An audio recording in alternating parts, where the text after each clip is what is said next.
시작을 이제 해야 될 것 같아서 먼저 인사 말씀드리도록 할게요.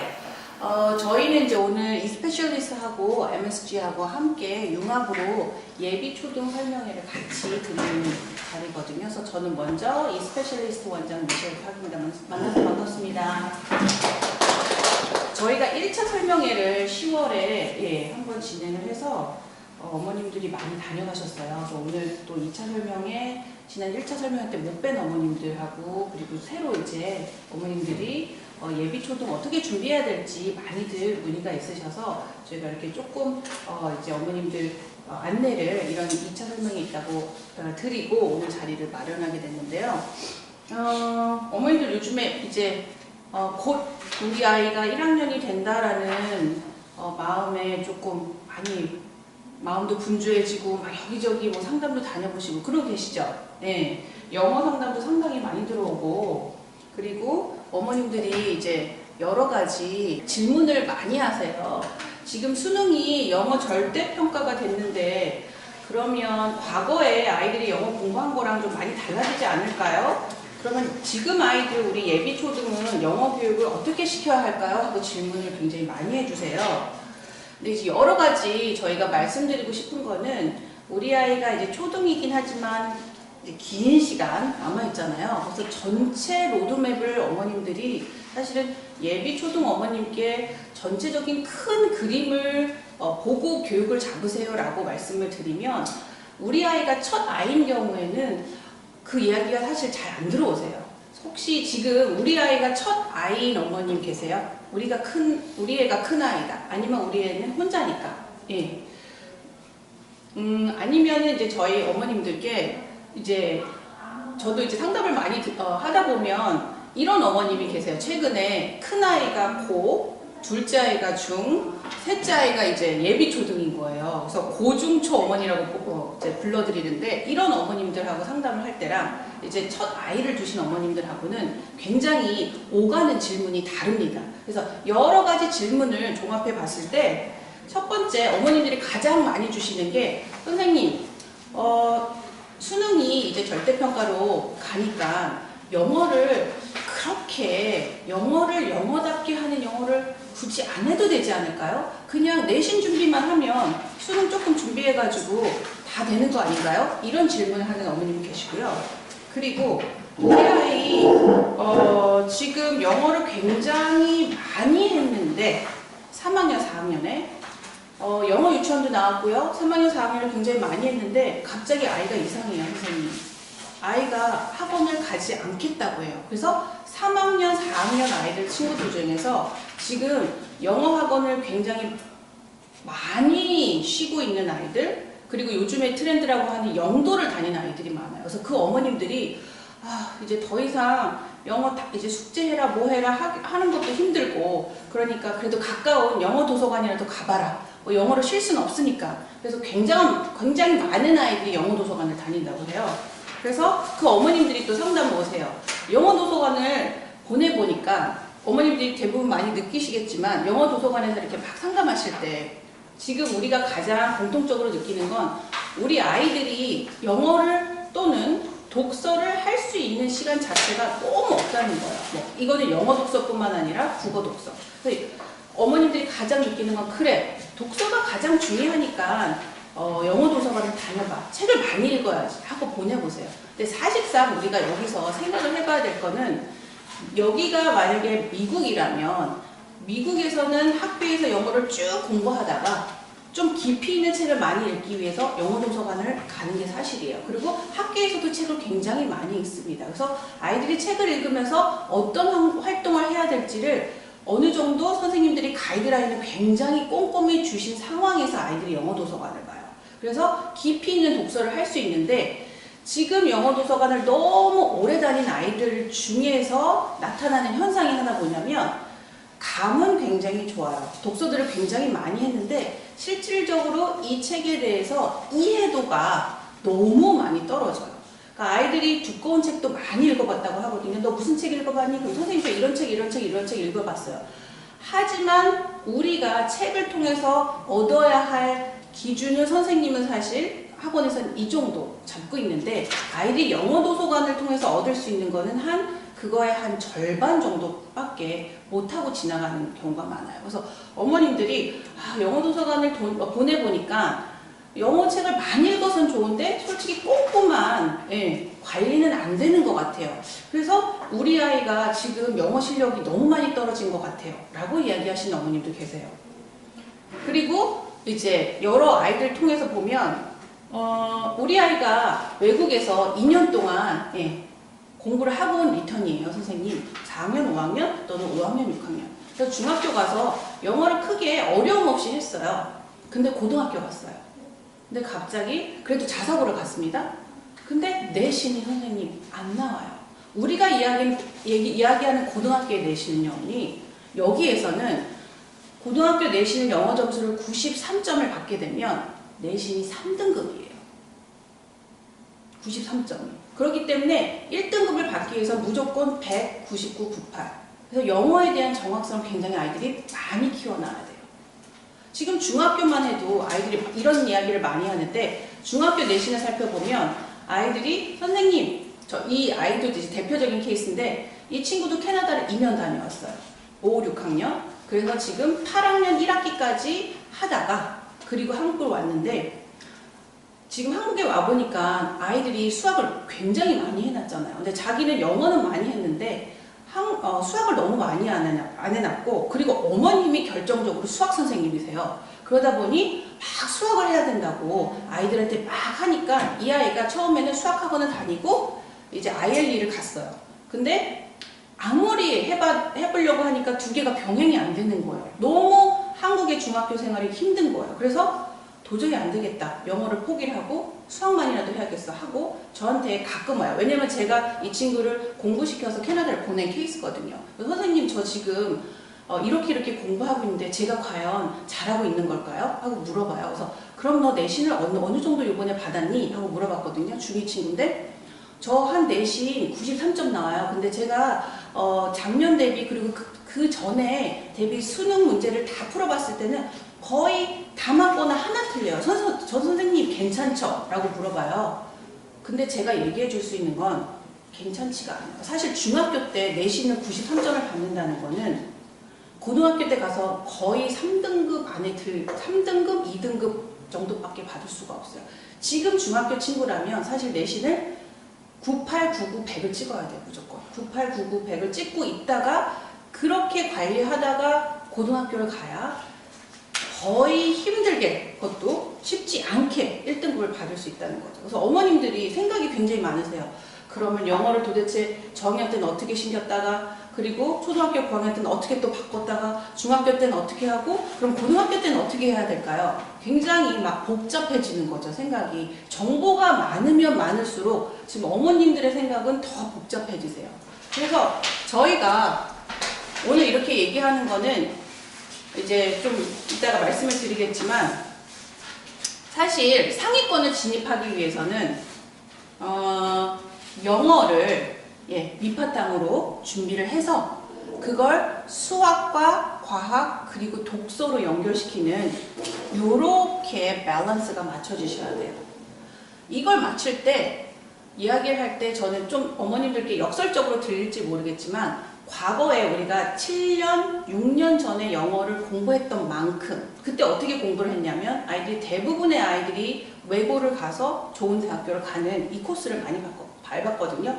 그때는 수학과 과학에 대한 비중이 굉장히 이렇게까지 크지 않았어요. 그렇기 때문에 그 친구들은 영어를 그만큼 많이 공부할 수 있고 더 할 수 있는 시간적인 비율이 훨씬 높았죠. 그래서 이 친구들이 영어를 어떻게 공부했냐? 영어를 더 어려운 거를 많이 그리고 시간을 더 많이 들여서 어려운 거와 시간을 많이 들여서 영어를 우리가 사실은 필요한 건 요만큼이었는데 그 친구들은 2배 정도 공부를 해놔야지 우리가 특목고를 갈 수 있다, 외고를 갈 수 있다 이렇게 생각했던 시점이었어요.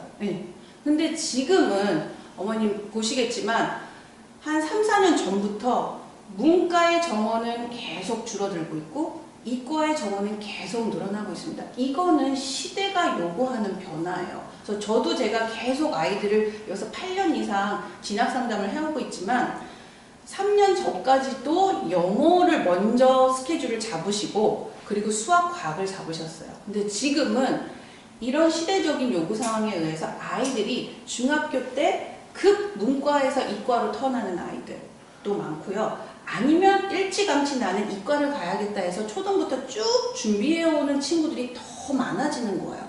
그래서 지금 아이들은 영어를 그러면 이런 시대적인 변화에 맞춰서 영어를 어느 정도 양에 맞춰서 해야 될까요? 이게 더 어려워진 거예요. 사실 예전에는 더 단순했기 때문에 영어를 그냥 좀 어려운 걸 많이 더 시간을 많이 들여서 이렇게만 많이 했다면 지금 아이들은 영어도 하면서 수학도 잡고 과학도 잡고 독서도 잡아야 되는 요걸 잘해야지 상위권을 진입하다 보니까 그럼 영어를 어느 정도까지 해야지 이게 맞는 거냐라는 거에 대해서 어머님들이 계속 생각을 하시게 되고 여기저기 상담을 많이 다니시게 되는 거예요.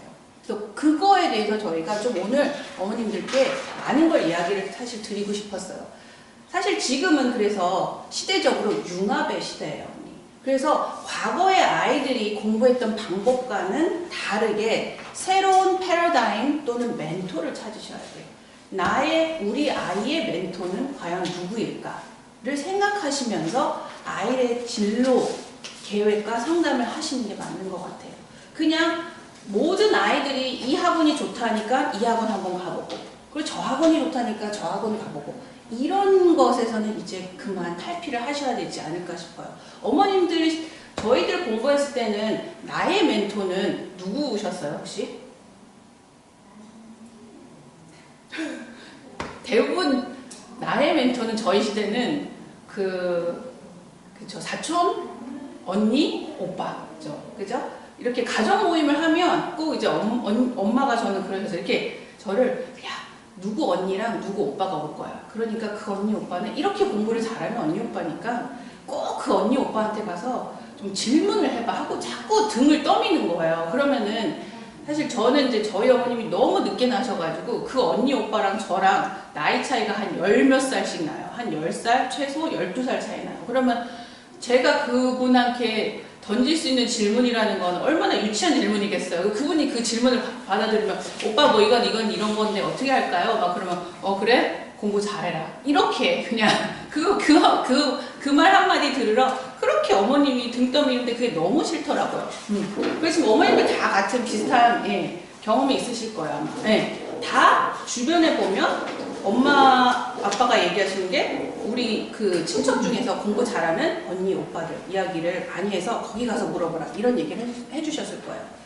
나의 멘토, 우리 아이의 멘토는 과연 누구일까? 이런 거를 좀 찾아보셔야 되는데 지금은 사실 이 학원에서 많은 아이들의 케이스를 저희가 정보를 데이터를 해서 보여드려요. 그래서 저는 크게는 내가 이제 뭐 훌륭한 과학자 뭐 이런 것들을 많이 생각할 수 있는데 지금 저는 이제 조금 어머님들께 현실적으로 우리 아이가 어떻게 공부하고 어떻게 갈 것이냐를 저 멀리 있는 훌륭하신 멘토분들도 많이 계세요. 그렇지만 조금 바로 뭐 한 3, 4년 좀 멀리는 한 5, 6년 나보다 멀리 가는 선배들을 보면서 그 선배들이 어떻게 공부했는지를 좀 분석을 해가면서 어머님들이 길을 잡으셨으면 좋겠다는 게 제 생각이에요. 여기 보면 첫 번째 케이스 1, 케이스 2, 케이스 3 있어요. 이거 실제 케이스입니다, 어머니. 저희 학원의 실제 케이스예요. 다른 학원에 있는 아이들 마치 있는 것처럼 꾸며가지고 이야기는 하진 않아요. 첫 번째 케이스를 보도록 할게요. 첫 번째 케이스는 피문중 친구예요. 이 친구는 정말 탑입니다. 영어 강남에서 이미 5학년 때 모든 탑반을 다 찍었어요.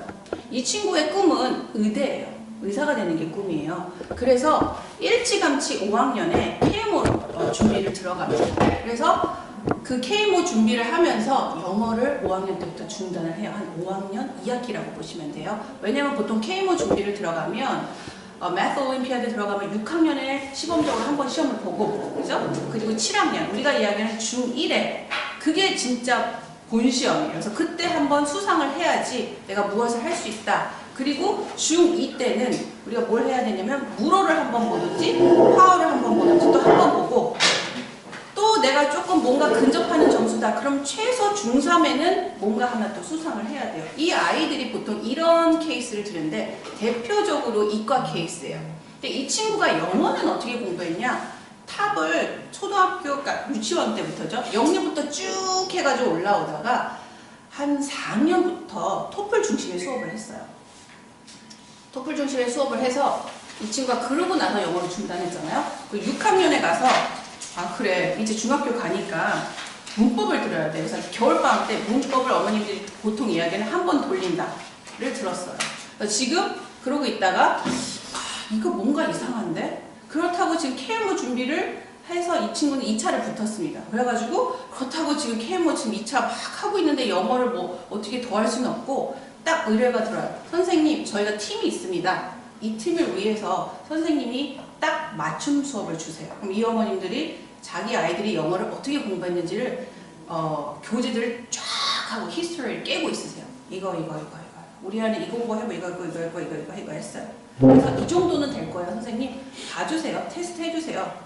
그러면 제가 테스트 했을 때 이 친구가 탑인 거 확인이 됐어요. 그때만 해도 저랑 공부한 지 꽤 됐는데 근데 지금 문제는 휘분 같은 경우에는 1학년 때 그 시험을 한번 보잖아요. 언니 2학기 기말을 봅니다. 그 시험이 이제 곧 와요. 그래서 1학년 내내 너희들은 영어 공부를 어떻게 하고 있니 학교에는 그러면 휘문 아이들은 얘기해요. 선생님 저희는 영어 공부 안 하고 있는데요. 그럼 너 뭐하니 영어 시간에? 선생님이 미드만 많이 보래요. 그래서 미드 엄청 많이 틀어주시고 책 좀 읽고 그게 다예요. 저희는 딱히 수업하는 거 없는데요. 1학기 내내였어요. 그리고 2학기 9월달까지도 제가 확인한 바로는 그랬어요. 전혀 진도를 나가고 계시지 않으세요. 휘문 같은 경우. 왜? 니네들이 알아서 해. 1학년 정도는 하고 하시는 것 같아요. 근데 휘문에서 선택한 교과서는 문법이 어느 정도까지 나오냐면 학교들이 선택하는 교과서에 따라서 문법의 범위가 약간씩 다릅니다. 이 교과서는 천재 힘 교과서 같은 경우에는 1학년에 투부정사와 동명사가 나와요. 1학년 거의 끝부분에. 대부분의 중학교에서는 2학년에 투부정사와 동명사가 나오는 교과서를 많습니다. 특별히 그거를 뽑으시고 그리고 1학년 2학기 기말을 보시겠다는 얘기는 앞에 시제 조동사에 대한 얘기는 거의 조금 나오고 대부분 그 부분에서 시험 문제를 내실 거예요. 그러니까 이 아이들이 그걸 본 거예요. 근데 이 친구들이 선생님 저는 시제나 이런 거 문법 했어요. 한 번 돌렸거든요. 근데 투부정사 여기에 와서 멈추기 시작해요. 선생님 이해가 안 돼요. 도대체 왜 그럴까요? 하고 막 아이들이 그렇게 똑똑한 아이들이 막 머리를 쥐어잡아요. 왜 그럴까? 봤더니 이 친구들이 토플 중심만 하다 보니까 라이팅을 그렇게 많이 하진 않았어요. 스피킹도 굉장히 강합니다. 그러다 보니 문장이 우리가 이제 보통 문법이라 하면 문장 중심의 문법이라는 게 있거든요. 그 부분을 전혀 하지 않은 채 이 아이들이 라이팅만 해서 토플만 준비한 거예요. 그러니까 지금 우리가 이야기하는 중2의 문법은 다 문장의 문장 구조 중심하고 펑션 중심이에요. 기능 중심. 이걸 전혀 이해를 못해서 문제를 못 풀어요. 그냥 문제를 푸는데 그렇게 똑똑한 애들 B가 내려요. 그래서 선생님 저희 기말 어떻게 해요? 기말 어떻게 해요? 이렇게 지금 막 걱정하고 있는 거죠. 근데 어떻게 해요? 지금 이번 주가 KMO 2차 시험이고요. 이 친구는 연대 영재원 2차까지 붙어서 지금 막 그거 하느냐고 막 여러 가지 자소서 내고 하는 너무 시간이 없었거든요. 그런 지금 조금 어려운 상황인데 그 부분을 맞추기 위해서 같이 공부를 하는 케이스고 케이스 2, 이 친구 대원국제죠. 역시 이 친구도 대표적인 의대 준비반이에요.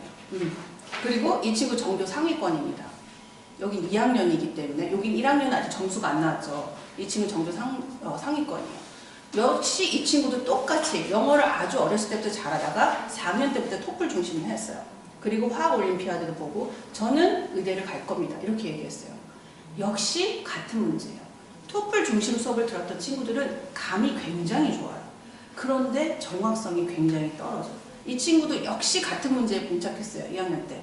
투부정사, 동명사, 분사. 선생님 저는 이게 대충 감으로는 고를 수 있는데 이게 왜 그런지 설명을 못합니다. 근데 중학교에서 그거를 설명해서 못 풀면 100점을 나올 수가 없어요.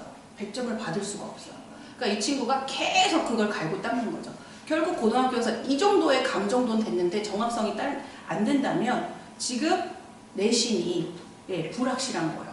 그리고 문제는 토플 중심으로 너무 일찍 4학년부터 돌리신 어머님들, 아이들의 특징이 뭐냐면 책을, 특히 영어 책들, 그죠? 두꺼운 영어 책을 읽지를 못해요. 왜냐하면 토플에 대한 지문들이 굉장히 짧거든요. 그래서 짧은 지문을 읽고 풀고 해서 너무 장시간 노출이 돼서 긴 소설책을 읽고 깊이 있게 같이 파고 들어갔다가 긴 호흡으로 끝내서 그거를 아이들이 크리티컬 띵킹으로 생각해서 그걸 이제 뭐 북 리포트를 쓴다든지 아니면 그걸 디스커션을 거쳐서 에세이로 연결하는 작업, 이 작업이 안 되는 거예요. 근데 실제 대원 국제정에서는 이 북 리포트를 쓰는 것들이 시험 성적에, 수행 평가에 굉장히 많이 반영이 돼요. 그러니까 내가 그렇게 영어를 많이 해놓고도 이 친구들이 그때가 되면 긴장을 하는 거예요. 선생님, 저 이번에 북리포트 이렇게 시험 봤는데 잘 본 것 같아요. 그렇게 많이 했던 애들이 왜 긴장을 해야 합니까? 그런 케이스가 있고, 케이스 3, 구룡주 리턴이에요. 여자친구입니다. 네, 전교 상위권이고요. 빅3 모두 경험했어요. 이 친구 같은 경우도 여자친구로서 문과에서 이과를 지금 전향을 그러니까 바꾸고 있는 중이에요. 이 친구 같은 경우에는 대표적인 케이스로 아주 똑똑하고 예민한 친구들이에요.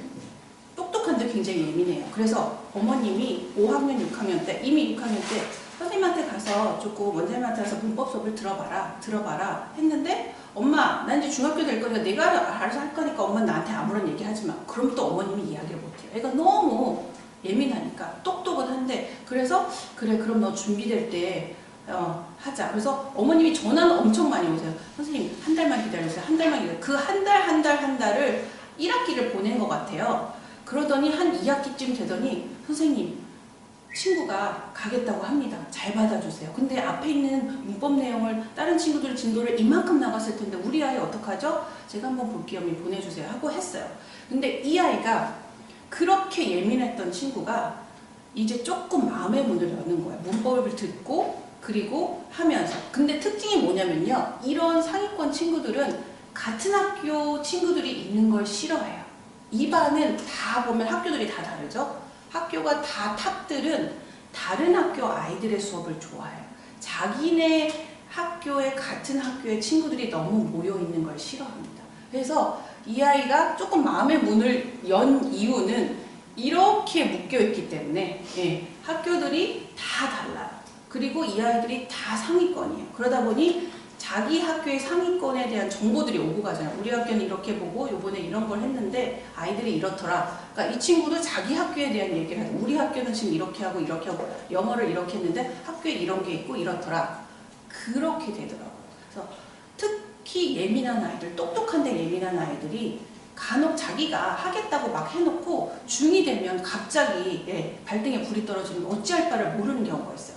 그래서 내신을 보게 되면 믿고 있던 아이들한테 어머님도 그러죠. 난 우리 아이 믿었는데 뒤통수 맞았어요. 선생님, 이런 얘기를 많이 하세요. 근데 아이도 같은 걸 느낀 거예요. 자기도 자기 스스로를 믿었는데 그게 안 나오니까 부랴부랴 그때부터 막 학원들을 다녀요. 이럴 때 어떤 학원을 다니냐? 그러면 저는 내신 준비 학원을 다닐게요. 그리고 내신 준비를 학원 다닙니다. 이 내신 준비는 딱 내신 기간 한 달 전에 시작해요. 한 달 하고 헤어지고, 한 달 하고 헤어지고. 뭘 하냐면요. 첫 번째, 교과서를 외워라. 교과서를 달달달달달 외워서 이 빈칸 채우기를 막 시키세요. 그리고 시험이 끝나면 다 날려보내요. 다 날라가요. 본문 외웠던 거. 그 다음에 또 교과서를 달달달 외워요. 하고 다 날라가요.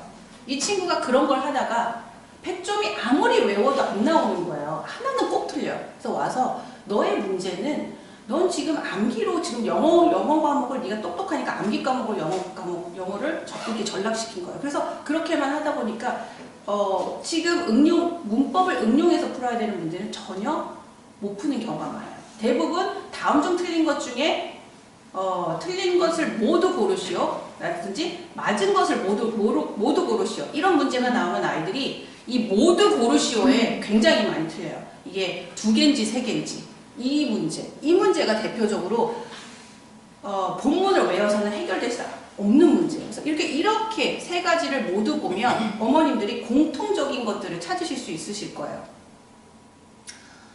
그리고 저희가 이제 대치동에 있는 빅3 학원들도 많이 이제 분석을 하고 여기서 그 학원을 갔다가 다시 오는 친구들, 또는 그 친구들이 무엇이 문제여서 어떻게 해야 되는지를 고민하는 어머님들 통해서 저희가 대치동 빅3 학원도 분석을 해봤어요. 첫 번째, IELTS 많이들 시험 보시죠. 지금 굉장히 많이 보고 계세요.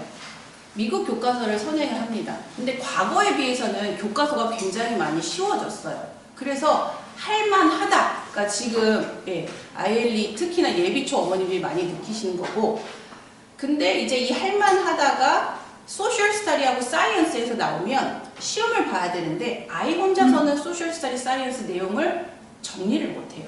그리고 시험이 객관식으로 많이 나오고 간단하게 쓰는 거다 보니까 조금 이거를 암기 과목처럼 이렇게 준비를 해주면 될 것 같은데 1학년이니까 아직 그거 못하잖아요. 그러니까 대부분의 어머님이나 아버님이 학생 혼자 시험은 준비가 불가능하니까 옆에서 그걸 정리해 주세요. 이렇게 뭐뭐 준비해요. 그래서 꼭 소셜 스터디 사이언스를 이렇게 페이퍼 하나로 정리해서 시험 준비를 해요. 그래서 아이들이 하다 보니까 학생 혼자 시험은 준비가 불가능하네? 그럼 자꾸 좋은 의대에서 우리가 시작한 소셜 스터디 사이언스 수업이 암기 과목이 되는 거예요. 그래서 과연 이렇게 계속 소셜 스터디 사이언스를 하는 건 좋은데 이게 암기 과목으로 돼서 이게 과연 맞는 건가? 라고 나중에 한 4학년, 5학년 되면 이런 의문점이 생기게 되고, 렉스킴 친구들 리턴이 굉장히 많습니다. 그래서 리턴이가 많다 보니까 대부분 어머님들이 그래 우리 아이는 리턴이가 아니야. 그냥 영유를 잘 다니고 그리고 똑똑하다는 이야기를 많이 들었어.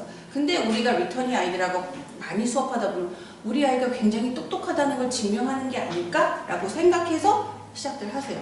근데 원장님이 좀 많이 무서우세요. 그래서 아이들이 되게 숨죽여서 수업을 해요.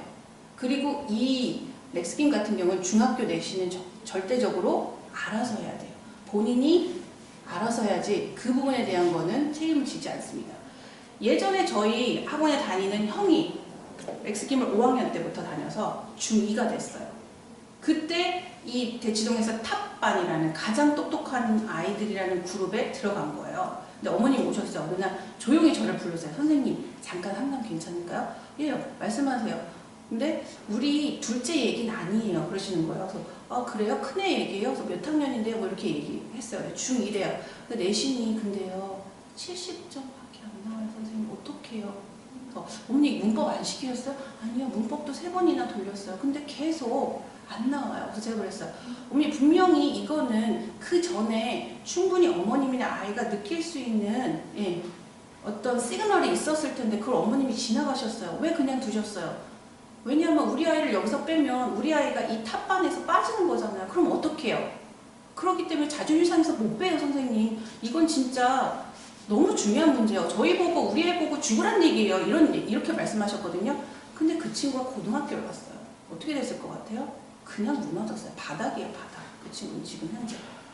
그래서 아예 그냥 애가 고등학교 가서 터져버리는 거죠. 이런 현상이 일어났고, 최근에 이거 가장 최근 이야기인데 제가 또 동생인데 또 이제 형이에요. 우리 큰애가 있는데 굉장히 똑똑해요. 근데 선생님 너무 예민해요. 그래서 제가 이 아이는 정말 조심스럽게 다뤄야 돼. 이렇게 얘기하시거든요. 근데 어떤데요, 언니? 지금 렉스킴을 다니고 있는데 우리 아이가 읽을 만한 책 좀 추천해 주세요. 이렇게 말씀하시는 거예요. 그래서 아 지금 뭐 인종차별에 대한 뭐를 준비하라고 이런 책 한번 읽어보세요. 그래서 제가 몇 번 추천을 해줬거든요. 근데 불과 2달 전에 연락이 오셔서 선생님 잠깐 상담 될까요? 왜요? 그랬더니 이 친구가 4학년까지 쭉 렉스킴을 가다가 5학년이 돼서 아까 말씀드렸지만 아이들이 쭉 달리다가 스탑하는 걸 이제 우리 학원에서는 좀 안 좋은 얘기를 들을 수 있는 퍼진다는 말을 해요. 아이들이 탁 퍼져요.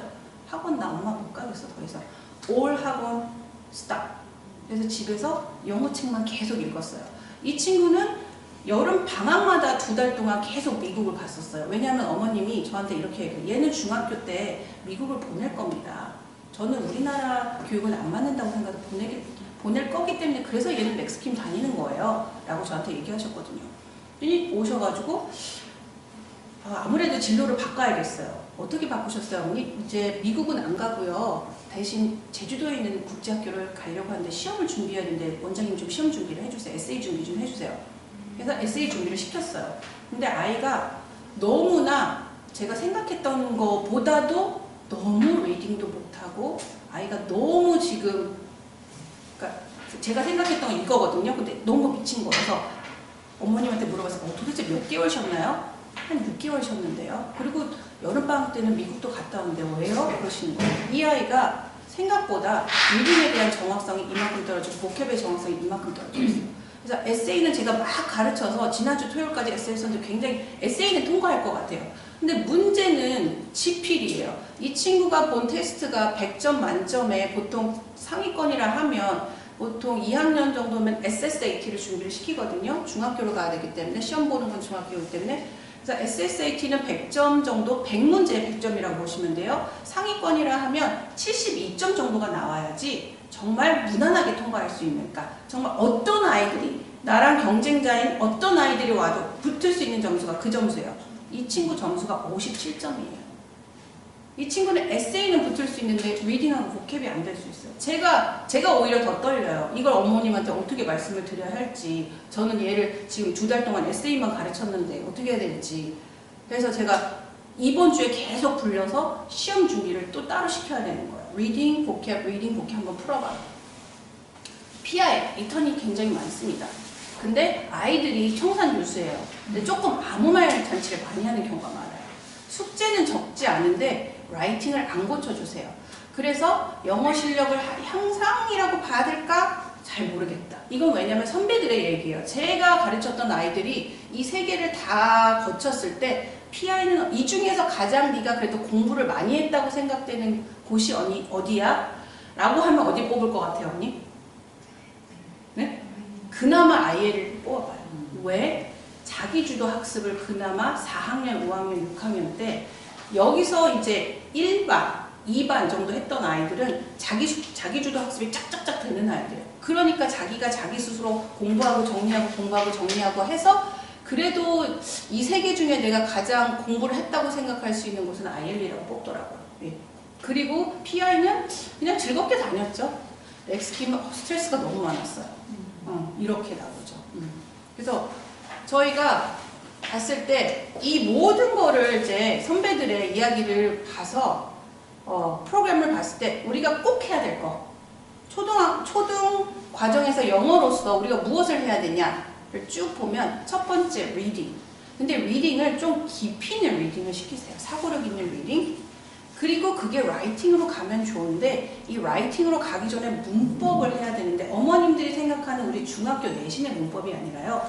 문장 구조 중심의 문법이에요. 이 문장 구조 중심의 문법을 잘해야 그게 라이팅으로 바로 전환이 돼서 써먹을 수 있는 문법이에요. 그게 되면서 그리고 4학년 때쯤 되면 프리젠테이션 할 수 있도록 스피치를 계속 아이들이 이어갈 수 있도록 또 향상시킬 수 있도록 요게 지금 가장 필요한 초등에 필요한 로드맵이에요. 그래서 초등 영어 프로그램은 미국 교과서 경험을 해보시는 게 좋아요. 어머님들이 가장 질문 많이 하는 거 선생님 꼭 미국 교과서를 해야 될까요? 이제 내신만 하면 되는 거 아닐까요? 라고 하시는데 모든 중학교 특히나 대청은 자기 교과서에 있는 지문뿐만 아니라 별도의 프린트로 지문을 꼭 주세요. 이 지문들이 좀 어려워요. 그리고 하나가 나오는 게 아니라 굉장히 프린트의 분량이 많습니다. 그래서 중간고사 때 이만큼, 기말고사 때 이만큼이에요. 그래서 아이들이 그걸 꼼꼼히 준비하기 위해서는 리딩이 깊이가 있어야 돼서 이 깊이가 있다는 건 리딩을 영어로 받아들일 수 있는 리딩을 말합니다. 한국 스타일로 해서 하는 리딩이 아니고. 그래서 그걸 가장 잘 우리가 기초를 잡으려면 바로 미국 교과서 4학년과 5학년을 꼼꼼히 하라는 말씀을 꼭 드리고 싶어요. 미국 교과서를 6, 7, 8, 9 많이 하는 과거에 특목고 중심의 외고 중심의 그 선배들의 거는 이제 많이 내려왔어요. 지금 우리 아이들은 미국 교과서를 4학년하고 5학년만 꼼꼼히 해두면 이게 중학교, 고등학교 가는데 핵심 리딩 스킬이 돼요. 그리고 네. 그러면 저 4학년, 5학년까지 우리나라 나이로 높다니까 하는 그게 되게 중요하죠. 왜냐면 저희도 사실 가족들이 다 외국에 있기 때문에 제가 이제 외국에 직접 나가서 선생님들하고 이제 상담도 하고 이렇게 들어오거든요. 그렇게 서두르지 않아요. 근데 저희는 이 대치동에 있다 보면 막 어머님들이 서두르게 돼요. 왜냐하면 지금 1학년 시험 봤더니 예비초 봤더니 시험 문제가 어떻게 나오냐면 최소 2학년 2학기에서 3학년 1학기 수준의 그 수준의 질문들을 주시죠. 그죠? GP를, 리튼 테스트를. 그러다 보니까 그렇게 잘한다고 칭찬받던 애들이 막 떨어져서 와요. 충격받고 오시죠. 우리 분명히 우리 유치원에서 잘한다고 그러셨는데 선생님 진짜 이거 뭐죠? 막 이러면서 많이 오세요. 왜냐하면 1학년한테 3학년 1학기 시험 문제를 주는데 틀릴 수밖에 없어요. 그러면 붙은 애들은 과연 어떤 애들이냐? 어떤 애들일까요? 미리 시험 준비를 하고 있었어요, 선생님. 난 몰랐죠. 그냥 우리 아이 잘한다고 하니까 잘 볼 줄 알았죠. 이런 거예요. 그러니까 그 기준으로 봤을 때 1학년이 3.2를 했을 때, 그죠? 1학년 2학기 때 3.2가 끝나요. 그러면 몇 학년 때 4.0대를 할까요? 네, 2학년 때 하게 돼요. 아니면 이런 학원들이 있어요. 1학년 3.1로 시작합니다. 대신에 3.1을 3번을 다른 교과서로 해요.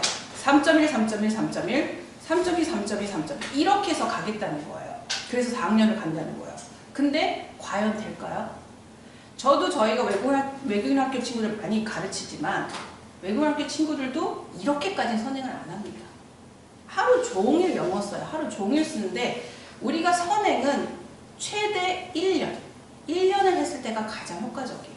그래서 그걸 넘어갔을 때는 내가 할 수 있는 거보다도 더 많은 것들이 필요한 거예요. 그러니까 어머님들이 학원을 보내면서 그걸 채워주기 위해서 누구를 또 구하세요? 튜터 선생님. 튜터 선생님 채워주세요. 그럼 튜터 선생님 집에서 다 채워주고 계세요. 이렇게 해서 올라온 애들 제가 말씀드렸잖아요. 나보다 내가 할 수 있는 것보다 똑똑하니까 할 수 있을 거야 라고 생각해서 왔던 친구들이 1학년, 2학년, 3학년, 4학년 거쳐서 어떻게 됐어요? 결국에는 더 이상 못 가고 퍼져요. 아는 아이. 그렇게 하시지 않으셨으면 좋겠어요, 저는. 그래서 1학년이 예비 초등이 할 수 있는 최대의 선행 지수는 2학년 2학기예요. 최대치가. 절대 3학년은 시작하지 마세요. 그러면 3학년에서 계속 이 랭귀지적인 스킬로 보면 어느 정도 리딩을 커버할 수가 있어요. 근데 문제는 인지적인 부분이 문제예요. 사고력 발달이 아직 3학년 수준에 안 나왔는데 3학년부터는 그 얘기가 굉장히 많이 나와요. 교과서에서. 왜냐면 우리도 초등을 보면 저학년은 쉬운데 3학년부터 본격적으로 사고력들이 많이 나오잖아요. 미국 교과서도 교육과정도 똑같습니다. 3학년이 되면 본격적으로 사고력에 대한 얘기를 굉장히 많이 하기 때문에 랭귀지로는 내가 어떻게 커버를 하는데 사고력이 커버가 안 돼서 그래서 3점대를 하다가 4점대에서 다 미국 교과서 괜히 했어 해서 어머님들이 확 그럼 다시 영어 독서로 커버를 해볼까? 돌아오세요. 그러다가 그럼 내신을 해야겠구나 하고 다시 내신으로 확 하세요. 그래서 이렇게 갔던 친구들이 대부분 모든 아이들이 실패했다고는 말할 수는 없지만 그 중에 대다수 아이들이 대부분 실패하는 루트가 이 케이스라고 보시면 돼요.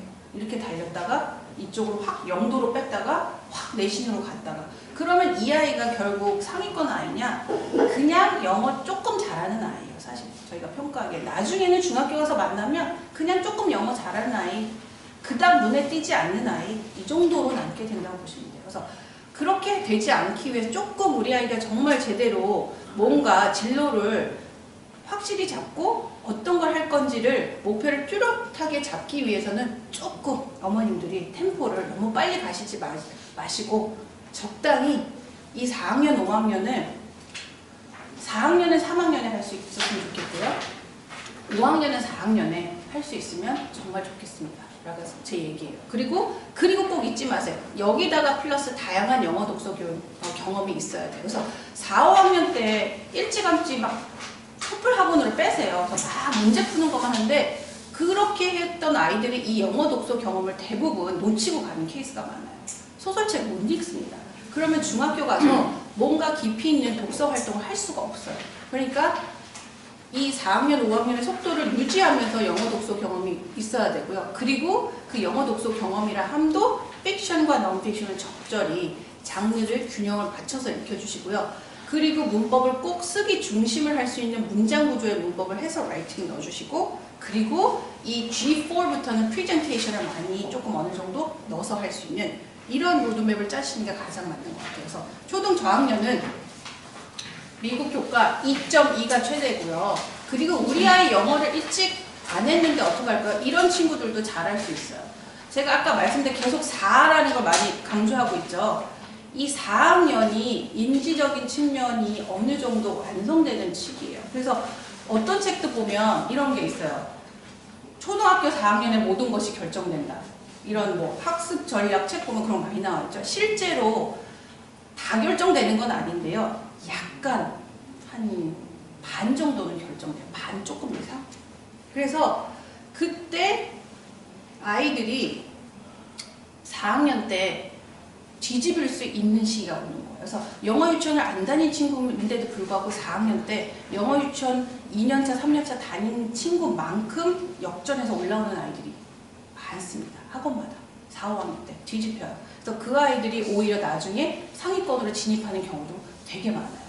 그렇기 때문에 그런 것도 신경을 쓰시면서 이 부분 아까 말씀드린 거 꼭 챙겨주시면 좋을 것 같아요. 그리고 이제 참고로 초등 고학년을 보면 초등 고학년은 미국 교과 4학년에서 6학년 정도 하면 좋고요. 이때 우리가 필요로 하는 건 어휘의 정확성이에요. 어휘를 암기를 많이 한다. 우리도 과거에 그렇게 단어 많이 외우셨잖아요. 그죠? 주구장창 외웠어요. 지금 얼마나 남아있으세요? 많이 안 남아있으세요. 왜? 단어 딸랑, 미닝 딸랑, 의미 딸랑. 그리고 그거를 리스트를 쭉 만들어서 단어, 의미, 단어, 의미 이렇게만 하시잖아요. 근데 실질적으로 어휘의 정확성이라면 이 단어가 어떤 품사로 어떤 미닝을 갖고 있고 그래서 어떤 예문, example sentence가 나오는지 그렇게 꼼꼼히 배우는 게 필요해요. 우리 지금 미국에 있는 학교들 막 그 연예인들의 아이들이 미국에 가서 학교들 막 방문하고 막 그래서 생각보다 쉽다 막 이렇게 느끼잖아요. 근데 거기에는 오류가 있습니다. 미국은 학교가 굉장히 다양해요. 왜냐하면 굉장히 다양한 나라의 사람들이 이민을 왔고 그리고 여러 가지 역사적인 중요한 사건을 거치면서 그러면서 학교를 대학을 다양하게 만들어 놨어요. 미국은. 그래서 그 다양한 대학 밑에 다양한 학교들이 고등학교, 중학교, 그죠? secondary, primary, elementary가 존재해요. 그래서 아니 미국에 있는 학교는 다 저래? 라고 생각하시면 안 되세요. 지금 여기 있는 제가 갖고 있는 이 한 자료에 의하면 이건 저희 학부모님이 직접 미국에서 가져오신 거예요. 제가 가르쳐서 미국을 보냈더니 잠깐 이제 할아버님, 할머님 뵈려고 왔다가 이제 저한테 자료를 주신 건데 이 친구가 얼바인 근처에 있는 미국 학교를 선택을 했어요. 근데 이 어머니 특별히 선택을 했죠. 어머님이 영어를 잘하세요. 그러다 보니 한국인이 가장 적은 백인 중심의 학교를 선택을 하셨더래요. 디스트릭 자체가. 그랬는데 이 친구가 2학년에 가서 이제 3학년을 들어간 거거든요. 리스트를 가져왔는데 저 깜짝 놀랐어요. 공립학교인데 단어의 리스트가 6학년 수준이에요. 미국에서도. 이걸 선생님이 주셨어요? 담임 선생님이 이거 주시던데요? 그러면서 어떻게 가르치냐? 역시 같습니다. 단어, parts of speech, 의미, 그리고 example sentence 이거를 10개를 주시고 그리고 이 10개를 미션으로 넣어서 에세이에 내가 주는 토픽에 맞춰서 이 단어를 10개를 써서 에세이를 완성해 오시오. 그게 숙제. 그래서 이 친구가 그거를 이제 미국에는 구글 닥에 이제 그 우리 온라인 클래스룸이라는 게 있거든요. 거기다 제출을 하는 거예요, 선생님한테. 그래서 계속 그 활동을 하고 있다고 그러더라고요. 미국엔 정말 다양한 학교가 있어요. 이렇게 굉장히 세게 가르치는 학교도 많습니다. 그래서 너무 쉬운 학교만 보셔도 안 되고 너무 어려운 학교만 보셔도 안 되고 그런 거에 또 혹해서 우리가 지금 공부하고 있는 게 잘못될까 이렇게 보시면 안 되고요. 어휘의 정확성을 가르치려고 포인트는 그거예요. 그리고 문법과 라이팅의 확정을 가져오셔야 돼요.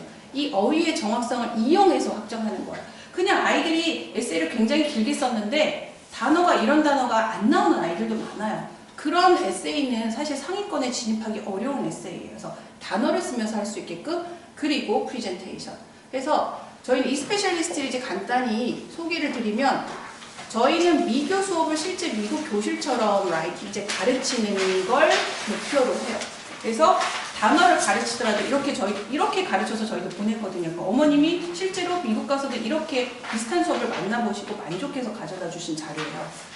그리고 외국인 국제학교 해외 유학 리터니에 대한 적응을 굉장히 많이 도와줘요. 그래서 리터니 6년차, 리터니 4년차, 리터니 3년차 한국에 가장 잘 적응하면서 내가 그동안 거기서 쌓아온 영어 실력을 상위권에 진입하기 위해서 어떻게 타과목과 맞춰야 되냐, 그걸 꼼꼼하게 저희가 진학 상담을 해드리고요. 그리고 최상위 맞춤 수업들을 계속 많이 유지해요. 여러 학교들 아이들을 데리고 영재학교 준비반, 과학고, 자사고, 외고 준비반들을 저희가 돌립니다. 이 친구들은 자기가 언제 무슨 대회를 나갈지를 같이 짜서 저희랑 수업을 하고요.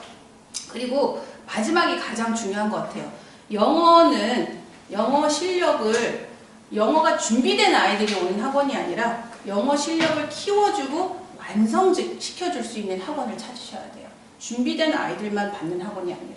그 부분이 가장 중요하다고 보고요. 그래서 교육은 아이들이 이런 미국식 수업을 하기 위해서는 미국 교과를 가지고 reading, writing, speaking, listening을 사고력으로 통합 수업을 할 수 있어야 돼요. 이런 수업들이 계속 레슨마다 이루어질 수 있는 수업들이 진행이 되고, 그래서 이 스페셜리스트의 교육의 지향점은요, 단순 이해와 적용에만 멈추지 않고요, 저희가 글을 좀 더 깊이 있게 분석하고 종합 창작, 평가할 수 있는 이 부분을 계속 많이 해요.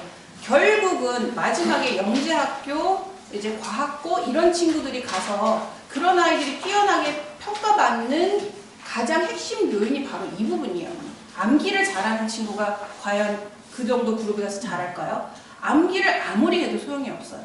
어떤 친구는 딱 보고 분석이 척척척척 굉장히 빨라요. 그래서 한번 쭉 훑어보고 맥락을 바로 파고 선생님 이거잖아요 라고 얘기할 수 있는 아이들이 굉장히 많아요. 나는 주구장창 외워서 달달달 외워서 뭐 1시간 걸려서 이렇게 했는데 옆에 있는 친구를 쭉 보더니 답은 이거네 하고 얘기할 수 있는 친구, 그런 친구들이 되기 위해서는 이런 부분에 많이 초등 때부터 신경을 써주셔야 돼요.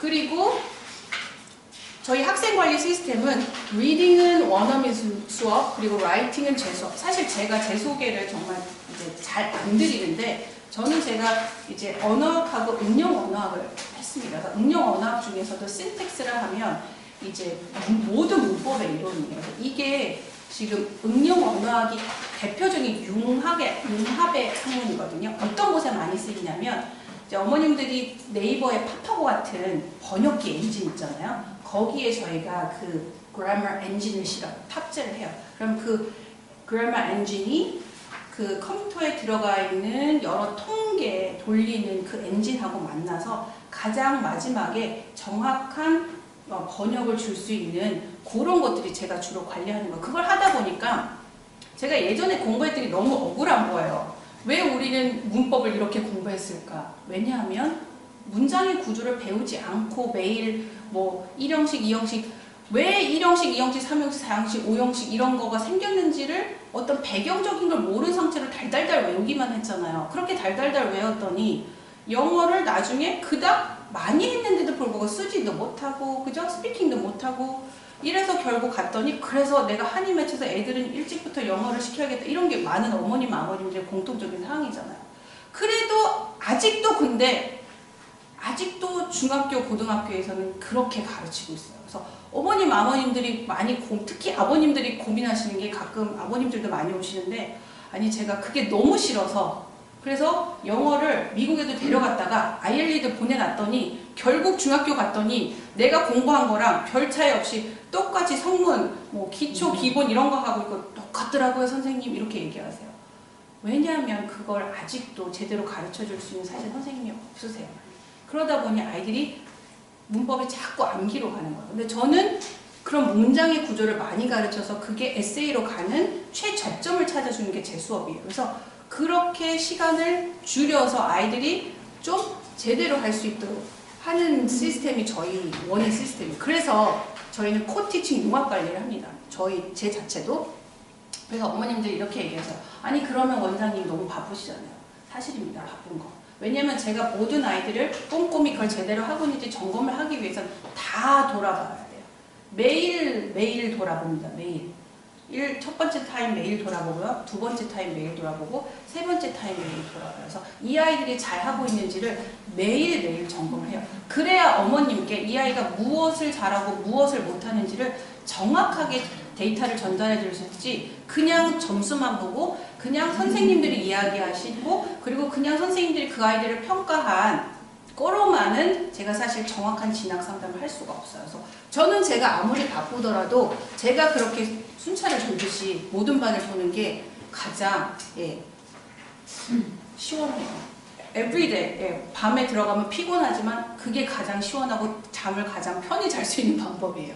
그렇게 하고 있고, 성적 관리는 레슨은 저희가 vocabulary 그리고 listening writing 테스트가 있고요. 그리고 중간고사, 기말고사가 있어요. 저희가 가장 사실 레벨 관리에서 성적 관리보다 중요하게 생각하는 거는 단위평가 지표예요. 미국처럼 아이들의 수행이 어느 정도 잘 되고 있는지, 숙제를 잘 못하면서 시험만 보고 가는 아이들이 있어요. 그런 아이들 결국 역시 또 고학년 되면 퍼집니다. 그렇기 때문에 저희가 가장 중요하게 생각하는 건 이거예요. 얘가 얼마나 수업 시간에 그리고 과제를 제대로 했나, 이런 부분을 꼼꼼히 해줘.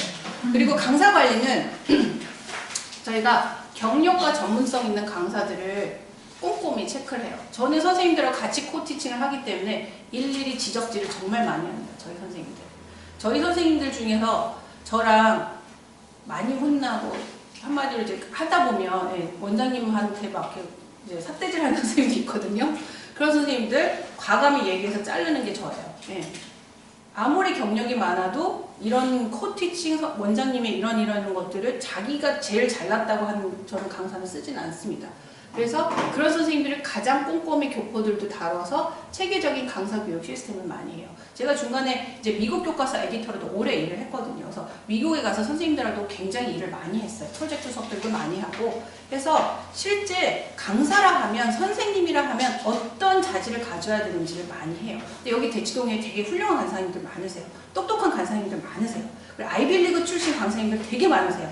저희도 아이빌리그 선생님들 많이 데려다 가르치지만, 근데 또 아이빌리그 출신이라고 해서 정말 잘 가르치냐? 그건 또 다른 문제예요. 그래서 그 똑똑한 선생님을 데려다가 2차로 트레이닝을 또 빡세게 시켜서 제대로 수업을 진행하게끔 하는 게 저희 시스템이고요.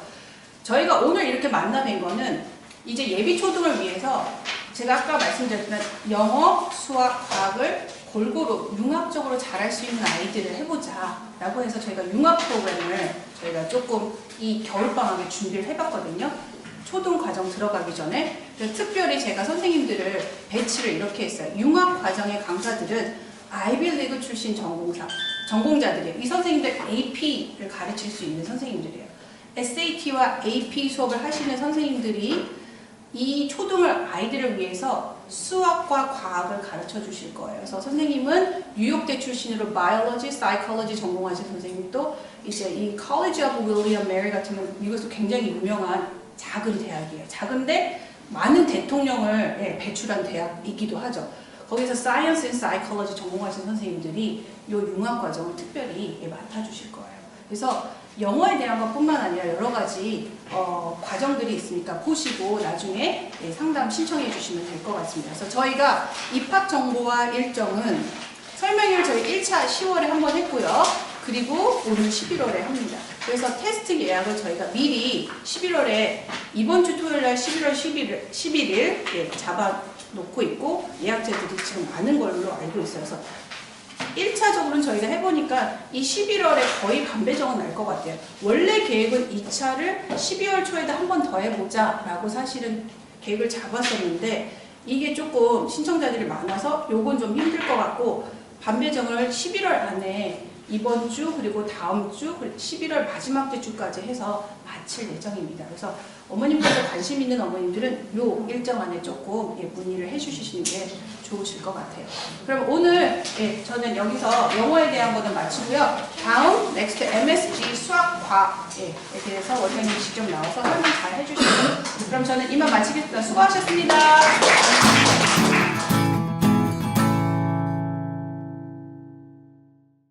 네, 안녕하세요. 여기 MSG의 전진홍 원장입니다. 일단은 저번에 1차 설명회는 진행을 했었고요. 이제 2차 설명회를 하는데, 일단은 지금 이제 현재 교육 자체가 이제 바뀌어가고 있죠. 그러니까 여기에 지금 현재 4학년 애들이 지금 현재 제일 포인트가 힘들고요. 4학년 밑에 애들은 이제 바뀐 그 커리큘럼으로 완전히 진행 넘어가기 때문에 사실은 걔네들은 이제 그 순서를 따라가면 돼요. 그리고 현재 초등학교 1학년 올라온 애들은 이제 거기에 있는 그 부분에서 이제 커리 자체가 바뀌다 보니까 이 교과 학습에 대한 속진이 이제 돼야 될지를 판단을 좀 하셔야 됩니다. 왜냐면 학교별로 그 진행하는 형태에 따라서 그 입력시키는 시스템을 전산상으로 저희가 구가를 해서 어머니 추우세요? 아니 좀 어머니 혹시 추우신 분 없으세요? 네.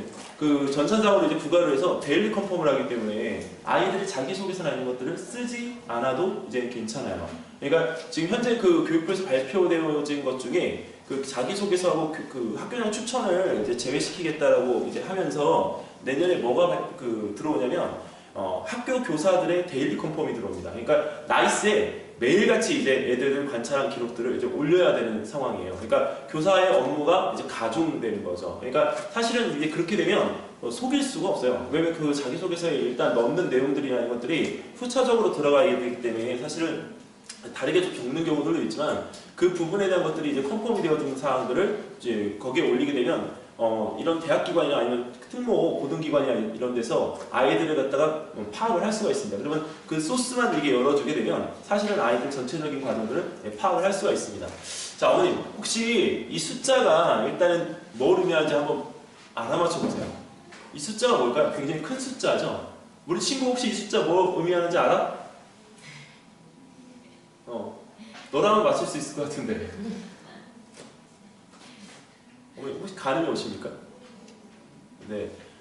이 숫자는, 네, 25억입니다. 근데 25억이라는 숫자가 초단으로 나타내는데 이게 무슨 숫자냐면, 실제적으로 80년을 사는 사람의 시간초예요. 그러니까, 시간으로 보면 25억 초 정도를 갖다가 사는 게 80년을 갖다가 사는 의미인데, 이 중에 수학을 갖다가 아이들이 투자한 시간을 갖다 계산해 봤더니, 그냥 일반적인 시간도 있지만, 어머니들이 이제 가장 이제 수학 공부를 많이 한다라고 하는 이 서가형 애들의 합격자 대상으로 수학 공부한 시간을 초단위로 계산을 해봤어요. 그랬더니 이 시간 중에서요, 수학 공부 중에 가장 이제 하는 시간은 연산 공부가 가장 많아요. 연산이 실질적으로 오랜 시간을 투자를 해야 되는 부분이 있고, 그리고 이제 초등 수학 공부가 0.4%, 그 다음에 중등이 0.5, 고등이 0.6. 그러니까 위로 올라갈수록 수학 공부에 투자하는 시간이 점점 늘어나게끔 되어지는 거죠. 그리고 경시에 투자하는 시간은 이 초등, 중등, 고등을 거의 합친 숫자보다 많습니다. 그러니까 이거하고 이거는 별개의 시간이에요. 그러니까 어머님들이 이 선행진도하고 경시를 동일하게 생각을 하고 계시면 큰 오산이고요. 여기서 이제 경시를 여기 보통 아이들이 주 4일 동안 풀타임으로 가는 이유들이 경시를 갖다 해결하기 위한 밑에 있는 선행 공부와 그다음에 여기 있는 경시를 따로 하기 때문입니다. 근데 이렇게 공부를 해서 다들 붙으면 좋은데 사실은 그렇지가 않습니다. 아까 이제 뭐 특목고 얘기들도 하셨지만 지금은 이제 특목고가 약간 이제 기울고 있죠. 그리고 이번에 과학고등학교도 서가형을 가야 되냐 아니면 세종과학으로 가야 되냐 했을 때 지금 어머님들의 분위기는 세종과학 쪽이에요. 사실은 서가형은 약간 이제 한물 간 느낌, 지는 애 느낌이에요. 지금 뜨는 애는 경기 영재이고요. 경기 영재 밑으로 이제 세종과구가 있어요. 근데 세종과구가 이제 핫 이슈인 이유는 드러나지 않는 그 입실적 때문에 그래요. 그러니까 여기서 이제 어머님들이 되게 민감해 하시기 때문에 서가형에 가서 지금 절반의 딱 숫자인 60등 안에 못 들면 서울대 입시는 물 건너 간 이야기입니다. 그러니까 서울대 지원은 90명까지는 할 수 있지만 합격자들은 한 60명 정도가 돼요. 특히 여학생들은 그 118명 정도 되는 인원 중에 한 10명, 12명 정도가 되기 때문에 맥시멈 지금 제일 많을 때가 13명이었거든요. 그러니까 그 정도 인원에서 되기 때문에 나머지 그 애들, 남학생들과 함께 경쟁해서 어느 정도의 우위를 가지느냐가 또 이제 관건입니다. 자, 그리고 이제 어머님들 자녀분들이 초등학교를 곧 이제 입학을 할 거기 때문에 사실은 수학에서 어디에 초점을 맞추실지를 어머님들이 아셔야 되는데 어머니들이 지금 현재 초등학교 지금 7세 이제 아이들 그다음에 초등학교 1학년, 초등학교 2학년 아이들 했을 때 어제도 어머님 한 분 오셨다 가시면서 지금 아이 이제 수원 시키고 있다고 얘기를 하시는데 초등학교 2학년이에요. 네, 근데 사실은 그렇게 빠른 선행을 갖다 하는 경우에 어머님들의 그 착각에 대해서 제가 확고히 짚어드릴게요. 그거는 어머님이 시키는 진도의 재미지 애가 받아들이는 재미는 아니에요. 그러니까 여기서 선행은 가장 기본 텀이 2년 정도 할 수 있으면 2년 정도의 선행을 갖다 했을 때 가장 메리트가 있고요. 그리고 2년치에 대한 부분을 왜 제가 강조를 하냐면 나중에 중학교 때 뭔가를 해보고 싶을 때 6학년이면 2년 선행이 언제죠? 중학교 2학년이죠? 그럼 딱 짚어서 갈 수가 있어요. 근데 2년 선행이 안 되어 있으면 참 어려워요, 사실은. 그러니까 거기 있는 부분에 2년 선행에 대한 부분을 하려면 밑단에 있는 걸 잘 어머님들이 연계를 좀 잡으셔야 됩니다. 보통 초등학교 1학년, 2학년 애들이 공부할 때요 가장 어려운 과목 중에 이제 수학이 57%. 이거는 아이스크림이라고 하는 초등학생 연구소에서 공식적으로 설문조사를 하는 거예요. 그리고 이제 국어가 어렵고 나머지 이제 여기 통합 과정이 이제 어렵다고 이야기를 합니다. 근데 3학년부터는 가장 어려운 과목이 수학이 더 늘어나요. 63%로. 그리고 이제 사회, 그 다음에 국어, 그 다음에 과학이에요. 근데 여기서 어머님, 저는 과학 선생님인데 왜 과학이 어렵지 않을까요? 초등학교 과정이나 중학교 교육 과정이나 고등학교 교육 과정이 다 똑같아요. 과학은 드럼통 같아요. 드럼통. 일자. 근데 수학은 피라미드예요. 그러니까 위로 올라갈수록 이게 좁아지는 구조가 아니라 역피라미드입니다. 내용이 점점 많아져요. 그러니까 실질적으로 아이들이 그 과학이나 이런 부분들에 대한 건 부담을 안 느끼지만 수학이라는 부분에 대한 건 더 부담을 느낄 수밖에 없죠. 그리고 국어도 지금은 부담을 안 느끼는데 중학교 가면 국어가 제일 힘들어요. 고등학교까지. 그래서 모든 시간표의 기준이 되는 건 국어입니다. 국어. 네. 혹시 어머니 정석이 몇 번인지 아세요? 지금 현재 저희 때 배우는 정석 말고 지금 현재 아이들이 소화해내는 정석의 개수. 네? 어머님 몇 번 하셨어요? 저희 공통 수학까지 5번이었는데 맞나요? 네. 어머니 몇 번 혹시 아십니까? 지금은 저희 때는 기본 실력 해서 공통까지 5번이었는데 지금 현재 아이들은 그 실력하고 기본 이게 다 포함해서 12번입니다. 네, 그러니까 고등학교 가서 해야 되는 수학의 이 범위 차가요. 중등에서는 이제 학기제 교과니까 딱 6번이잖아요.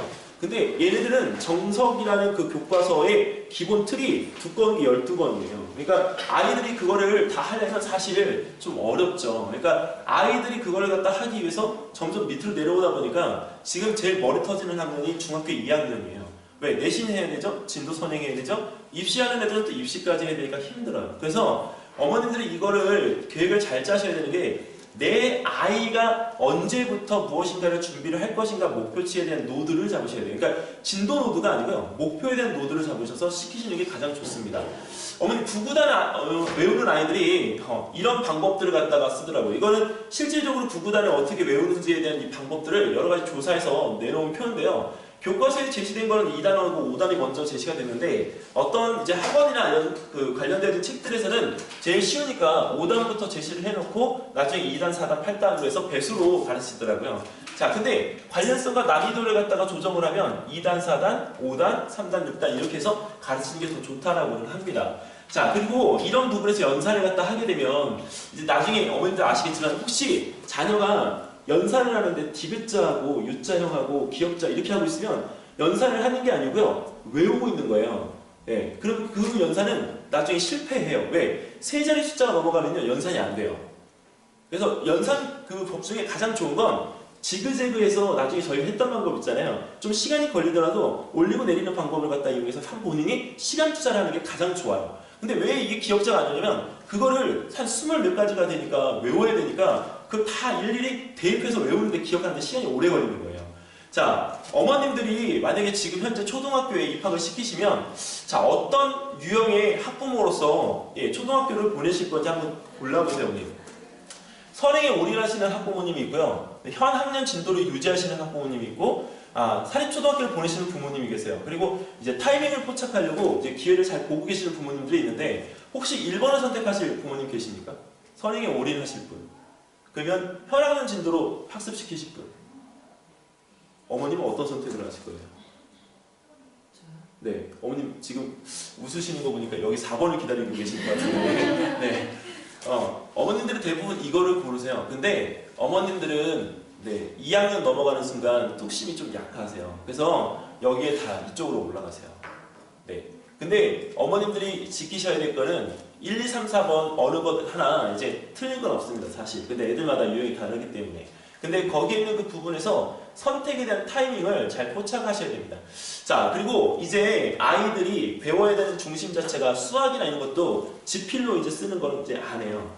요새 영재원이라는 것도 얼마나 꼼꼼해졌는지 영재원이 애들 인원수가 다 많아도요. 풀이 과정에 대한 걸 다 일일이 체크해가지고 점수를 매겨요. 그러니까 그 인원수가 1000명이 넘어가도 그걸 다 배워서 채점을 하니까 그거를 갖다가 이제 작업으로 보면 엄청난 양인 거죠.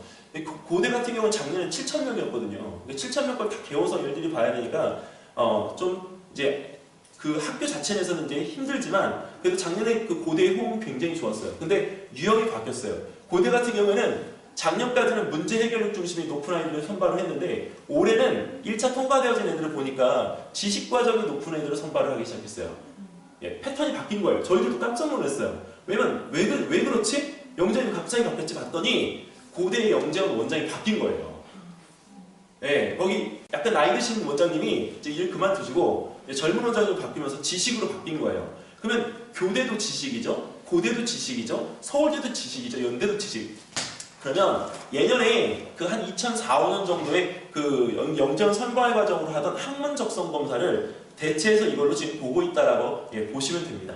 그래서 아이들이 모든 거에서 이제 지식을 가지고 가지만 아이들 스스로가 그것을 올릴 수 있는 단계에 필요성을 갖다가 묻는 지식들이 많이 나오기 때문에 결과론적으로 이제 뭘 놓고 본다라고 하는 건 이제 지난 얘기고요. 2017년도 이후에 2018년도부터는 과정에 대한 이제 피드백을 갖다 하는 것을 2016년, 2017년도에 예행 연습을 학교에서 계속 해왔기 때문에 2018년도부터는 과정 중심 평가가 돼요. 초등학교도 모두 다. 그러면 과정 중심 평가로 되니까 아이들이 영재원을 가려고 해도 지금은 교육청 영재원은 사실 11월 말부터 3주간의 관찰 기간이 갔는데 대학 부서는 이 추천서를 선생님들이 안 써주겠다고 거부를 하기 시작했어요. 모두 다 써주지 않는 거예요, 이제. 왜냐면 안 써줘도 이제 된다라고 하는 거죠. 이유는 그 영재원이라고 하는 것이 자기소개서로 가는 단계가 지났기 때문에 거기서 이제 본인이 도전을 해보려면 어느 정도 레벨의 수준이 올라와 있어야 되는 거예요. 그러니까 과정 중심에 대한 평가를 갖다가 언제? 입학 초인 3월달부터 그 다음에 그 반편성 받은 다음에 1학기에 전체적인 틀을 갖다 완성을 할 때 이 아이에 대한 전체적인 평가가 끝난다고 봐야 됩니다.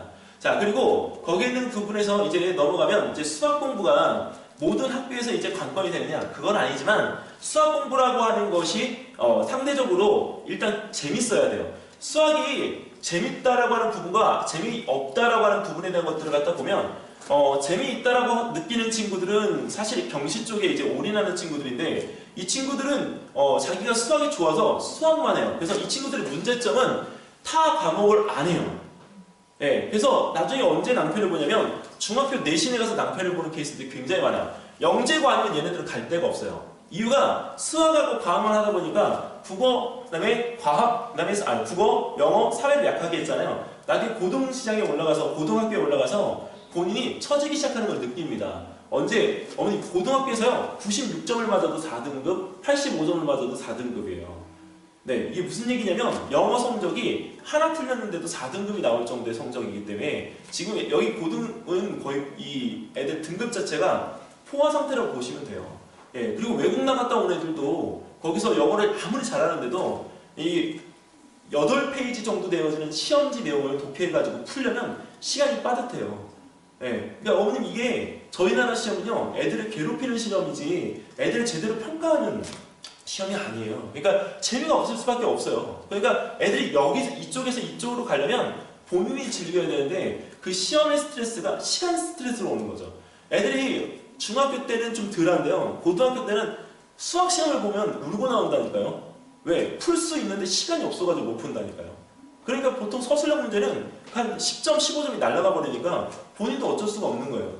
그러니까 뭐에 본인들이 초점을 꽂히면 유형에 대한 그 풀이에 대한 시간에 매이게끔 되는 거죠. 그래서 애들이 그때부터는 기계가 돼요. 기계. 그러니까 거기서 재미가 없는 것을 더 크게 느끼는 거죠. 자, 근데 왜 그런가 따져보면 저희가 어머님 수학이 솔직히 그 레벨이나 이런 것들 수준 다 나누지만 이거 뭘로 이게 우리가 구분하고 단지 거기 있는 그 부분에 대한 성적으로만 그레이드로만 그냥 딱 나누게 되면 올라가는 재미밖에 없어요. 제가 데리고 있는 중학교 2학년 지금 배우는 애들이 있는데 그 친구 하나가 다 이렇게 얘기를 하더라고요. 야, 너는 여기서도 지금 수학학원을 다니고 여기서도 수학학원을 다니는데 왜 그런가요? 했더니 선생님 양쪽에서 탑반에 있는 그 재미가 얼마나 재미있는 줄 아세요? 딱 요렇게 얘기를 하더라고요. 그래서 야, 너 수학 그렇게 잘 안 하잖아. 그랬더니 어떻게 탑반? 근데 저 탑반에 있어요. 그래서 그 반을 유지하려고 그냥 학원에 있는 거예요. 중학교 2학년인데 그런다니까요. 네, 그러니까 그 내용이 실질적으로 본인의 어떤 이 레벨에 대한 만족감을 줬을 뿐이지 사실은 과목에 대한 만족감을 주기는 매우 힘들었다는 거죠. 그러니까 이제는 레벨이나 수준을 따지는 것도 중요하지만 거기 있는 그 부분에서 얘가 어떻게 거기 있는 그 부분에 왜 거기를 가야 되는지를 이제 정확하게 알려주고 보내는 게 일단 급선무입니다. 일단 어머님들이 그 아시는 노드맵은요, 대치동 학원가에서 받아보시면 대부분의 학원가가 해법이나 이런 데 빼놓고는 대부분 이렇게 얘기를 해요. 네, 달려라. 네, 정말 몇 번의 상담을 받아봐도 예, 과정에 대한 선행 과정에 대한 그 숙지되어진 상담실장님들이 그거에 대한 설명을 하시는데 거기 현행 아이에 맞는 노드맵을 설명해 주시는 상담실장님은 거의 없으세요. 왜 그럴까요? 대부분 상담실장으로 계신 학부모님들이 아이를 특목고나 이런 데 보내시는 학부모님들이 오시기 때문인 거죠. 그러니까 그 노드맵에 대한 건 알지만 아이가 하위나 중위에 대한 레벨을 갖다가 가졌을 때 어떻게 얘를 포커싱 할까 그거는 잘 모르시는 거예요. 자, 여기 보통 이제 이게 노드맵이라고 보시면 돼요. 이게 어떤 노드맵이냐면 중1 때, 중학교 1학년 거를 초3 때부터 시작해서 쭉 거쳐옵니다. 근데 여기까지 이 노드맵은 경시 노드맵이에요. 그러니까 아이들이 지금 현재 브레노스에서 S반이나 이런 데에서 지금 진행하고 있는 포맷들에 대한 것들이 조금 더 늦춰놓은 겁니다. 그러니까 여기는 이것을 하게 되면 얘네들이 6학년 때 경시를 볼 수가 있어요. 근데 이렇게 해서 경시를 보게 되면 사실 결과가 잘 나와야 되는데 결과가 그렇게 마땅히 잘 안 나와요. 근데 올해는 유독 결과가 잘들 나왔죠. 이유가 영재고를 준비하는 3학년들이 이번에 이 K모를 안 봤어요. 그러니까 그 인원만큼이 빠져 있다 보니까 퍼센테이지가 줄어들어서 사실은 그 상이 다 이제 아이들한테 또 넘어간 겁니다. 이번에 성적 자체가 95점 이상 되어지지 않는 애들은 사실 거기서 이 퍼센테이지로 많이 상을 받았다고 봐야 돼요. 그러면 중3이 상을 이번 시험을 봤으면 걔네들이 다 95점 이상이 될 수 있는 확률이 높았거든요. 시험이 쉬웠기 때문에. 그러니까 거기서 이런 로드맵을 갖다 따라간다고 해서 어머님들이 마치 복권 추천하는 것처럼 그런 어떤 커리큘럼에 대한 부분의 학습법에 대한 것을 맹신하고 하면 나중에 결과가 좀 힘들 수가 있습니다. 그래서 나중에 6학년, 중학교 1학년, 2학년인데 1학년, 2학년 가도요. 얘네들은 KM을 또 하고 있어요. 왜? 2차를 가야 되니까. 근데 중요한 건 어머님 이때요, KMO 파이널에서 만약에 놓치잖아요. 이때부터 뭐를 하냐면 애들이 고등과정에 확률 통계하고 미적분하고 기하 벡터를 이제 시작하게 돼요. 근데 이때 이걸 시작하다 보면 수 1, 2가 제대로 받쳐져 있으면 이게 쉽게 가는데요. 수 1, 2가 제대로 안 받쳐져 있으면 그 뒤에 과정이 더 어렵습니다. 자, 이 과정들이 모두 6학년 때 KMO를 보기 위한 노드맵인데 얼마 전에 얘기 들으니까 영재 발굴단에서 나왔던 오유찬 있죠? 오유찬도 대치동으로 지금 온 걸로 알고 있어요. 예, 그러니까 여기 대치동에 있는 유찬이가 모두 다 잘해요. 아시나요? 네. 저 6학년에 있는 그 유찬이도 잘하고 유찬이가 6학년 2명이에요. 그리고 5학년에 또 유찬이 있고 4학년에 유찬이 있고 3학년에 또 유찬이가 있어요. 근데 그 유찬이들이 다 잘해요. 근데 걔네들 노드는 다 빨라. 네. 그러니까 지금 현재 이 노드맵을 조금 더 심화시키게 되면 더더더 가속이 되니 이게 미치는 거죠. 근데 여기서 중요한 건 아이들이 이렇게 될 확률도 높다는 거죠. 이거는 뭐냐면 아이가 어머님 그림을 갖다 그리기 시작을 해요. 근데 그림을 갖다 그리는데 그림이 전체적으로 구성이 없습니다. 그냥 그림인 거예요. 네. 근데 이 그림을 갖다 그릴 때 이거를 어머님 나중에 어떻게 하실 건가? 애들이 나중에 어머님 경우에는 그런 어머님을 봤어요. 왜냐면 애가 이제 이런 경우에 대처를 못 하시니까 병원을 데리고 가시더라고요. 근데 중요한 건 무조건 학원을 쉬면 나요. 얘는. 네, 이건 팁 종류이기 때문에 학원을 아예 전면적으로 6개월 이상 쉬면 이건 낫습니다. 자, 아이들이 어머님 이거 혹시 집에서 수학이 선행되어지는 아이들 중에 이런 증상이 나오면 학원의 일수를 꼭 줄여주세요. 아이는 아예 전면적으로 끊거나 혹시 코를 비염이 아닌데 킁킁킁 하거나 이거 틱이에요. 그리고 여기서 고개를 갖다 이렇게 하거나 하는 줄 모릅니다. 그리고 여기 있는 이 부분에서 갑자기 눈을 깜빡거리거나 네, 이거 정말 심하거든요. 근데 이거를 본인이 하는 줄 몰라요. 그래서 수업 시간에 이런 경우가 이제 나오는 경우는 어머님한테 바로 전화를 해요. 그냥 왜냐면 어머님 좀 약간 증상이 틱 증상이 있는 것 같아요. 이게 무슨 증상이냐면 일과성 틱이거든요. 일이 많을 때 걸릴 수 있는 틱이 어른들도 옵니다. 이거는. 근데 이거를 갖다 했을 때는 학원이 줄지 않으면 이게 점점 가속되잖아요. 나중에 문제가 생기는 건 학습이 안 돼요. 얘가. 예, 그래서 어머님들이 이런 경우에 특히 초등학교 저학년들의 경우는 이 경우들이 빨리 나타났다가 빨리 사라져요. 그러니까 이게 나타나면 조금 어머님들이 보셨다가 예, 이거 해주시고 집에 오면 잘 안 나타나요. 왜? 편하니까. 어디 가면 나타날까요? 학원에서. 그래서 이것들을 어머님들이 잘 알고 계시면 아이들 학습해야 하는데 조금 더 도움이 되실 수 있습니다. 자, 초등은 정말 이제 좀 타이밍인 것 같아요. 여기서 어머니들이 타이밍을 좀 알면 쉬울 텐데 어떤 때 타이밍을 갖다 계산하는가. 어머니들이 수학을 언제 들어가시든 상관은 없는데 중2하고 중3 수학을 갖다 들어가실 때 이걸 왜 하는지 꼭 아이한테 알려주세요. 왜냐면 중학교 2학년 수학은요 수원에 결정적인 영향을 미칩니다. 왜냐면 중2가 중등교육과정에서 제일 내용도 많고 실질적으로 증명 방식에 대한 이 수원하고 유사한 점들이 많습니다. 그래서 수원을 잘해야 문제풀이 유형인 수투를 잘할 수가 있어요. 그리고 중3은 왜 하냐면 중3 수원 수투하기 위한 거 아니냐? 아닙니다. 여기서 중3 과정은요 기하 벡터를 잘하기 위한 거예요. 특히 여기서 삼각비하고 원의 성질이 이제 고등과정으로 올라가면서 이 기하 벡터에 대한 내용 자체가 이제 핵심 사항이 됐기 때문에 이공계를 가려고 하는 친구들은 중3 과정에 대한 수학을 무조건 잘해야 됩니다. 그래서 어머니들이 나중에 이 중학교 2학년, 3학년 수학을 챙기실 때 목적성을 정확하게 가지시고 중학교 2학년 수학은 초등학교 때 몇 학년 수학을 잘해야 되면 5학년 수학을 잘해야 됩니다. 그리고 중3 수학을 갖다 하려면 5학년 2학기를 잘해야 돼요. 근데 6학년 수학은 잘 안 해도 되냐? 잘 안 해도 됩니다. 이유는 초등학교 5학년까지의 전체적인 내용을 한 번 더 종합적으로 아이한테 가르쳐주는 게 6학년 전체 종합과정이기 때문에 학원에서 이렇게 얘기를 하죠. 점핑해도 된다고. 근데 점핑하면 실패합니다. 네, 왜? 애들은 다져진 상태가 아니기 때문에 퍼펙트한 건 아니잖아요. 그러니까 거기 있는 상황에서 6학년 다지기를 통해서 중등과정으로 올라오는 게 제일 맞습니다.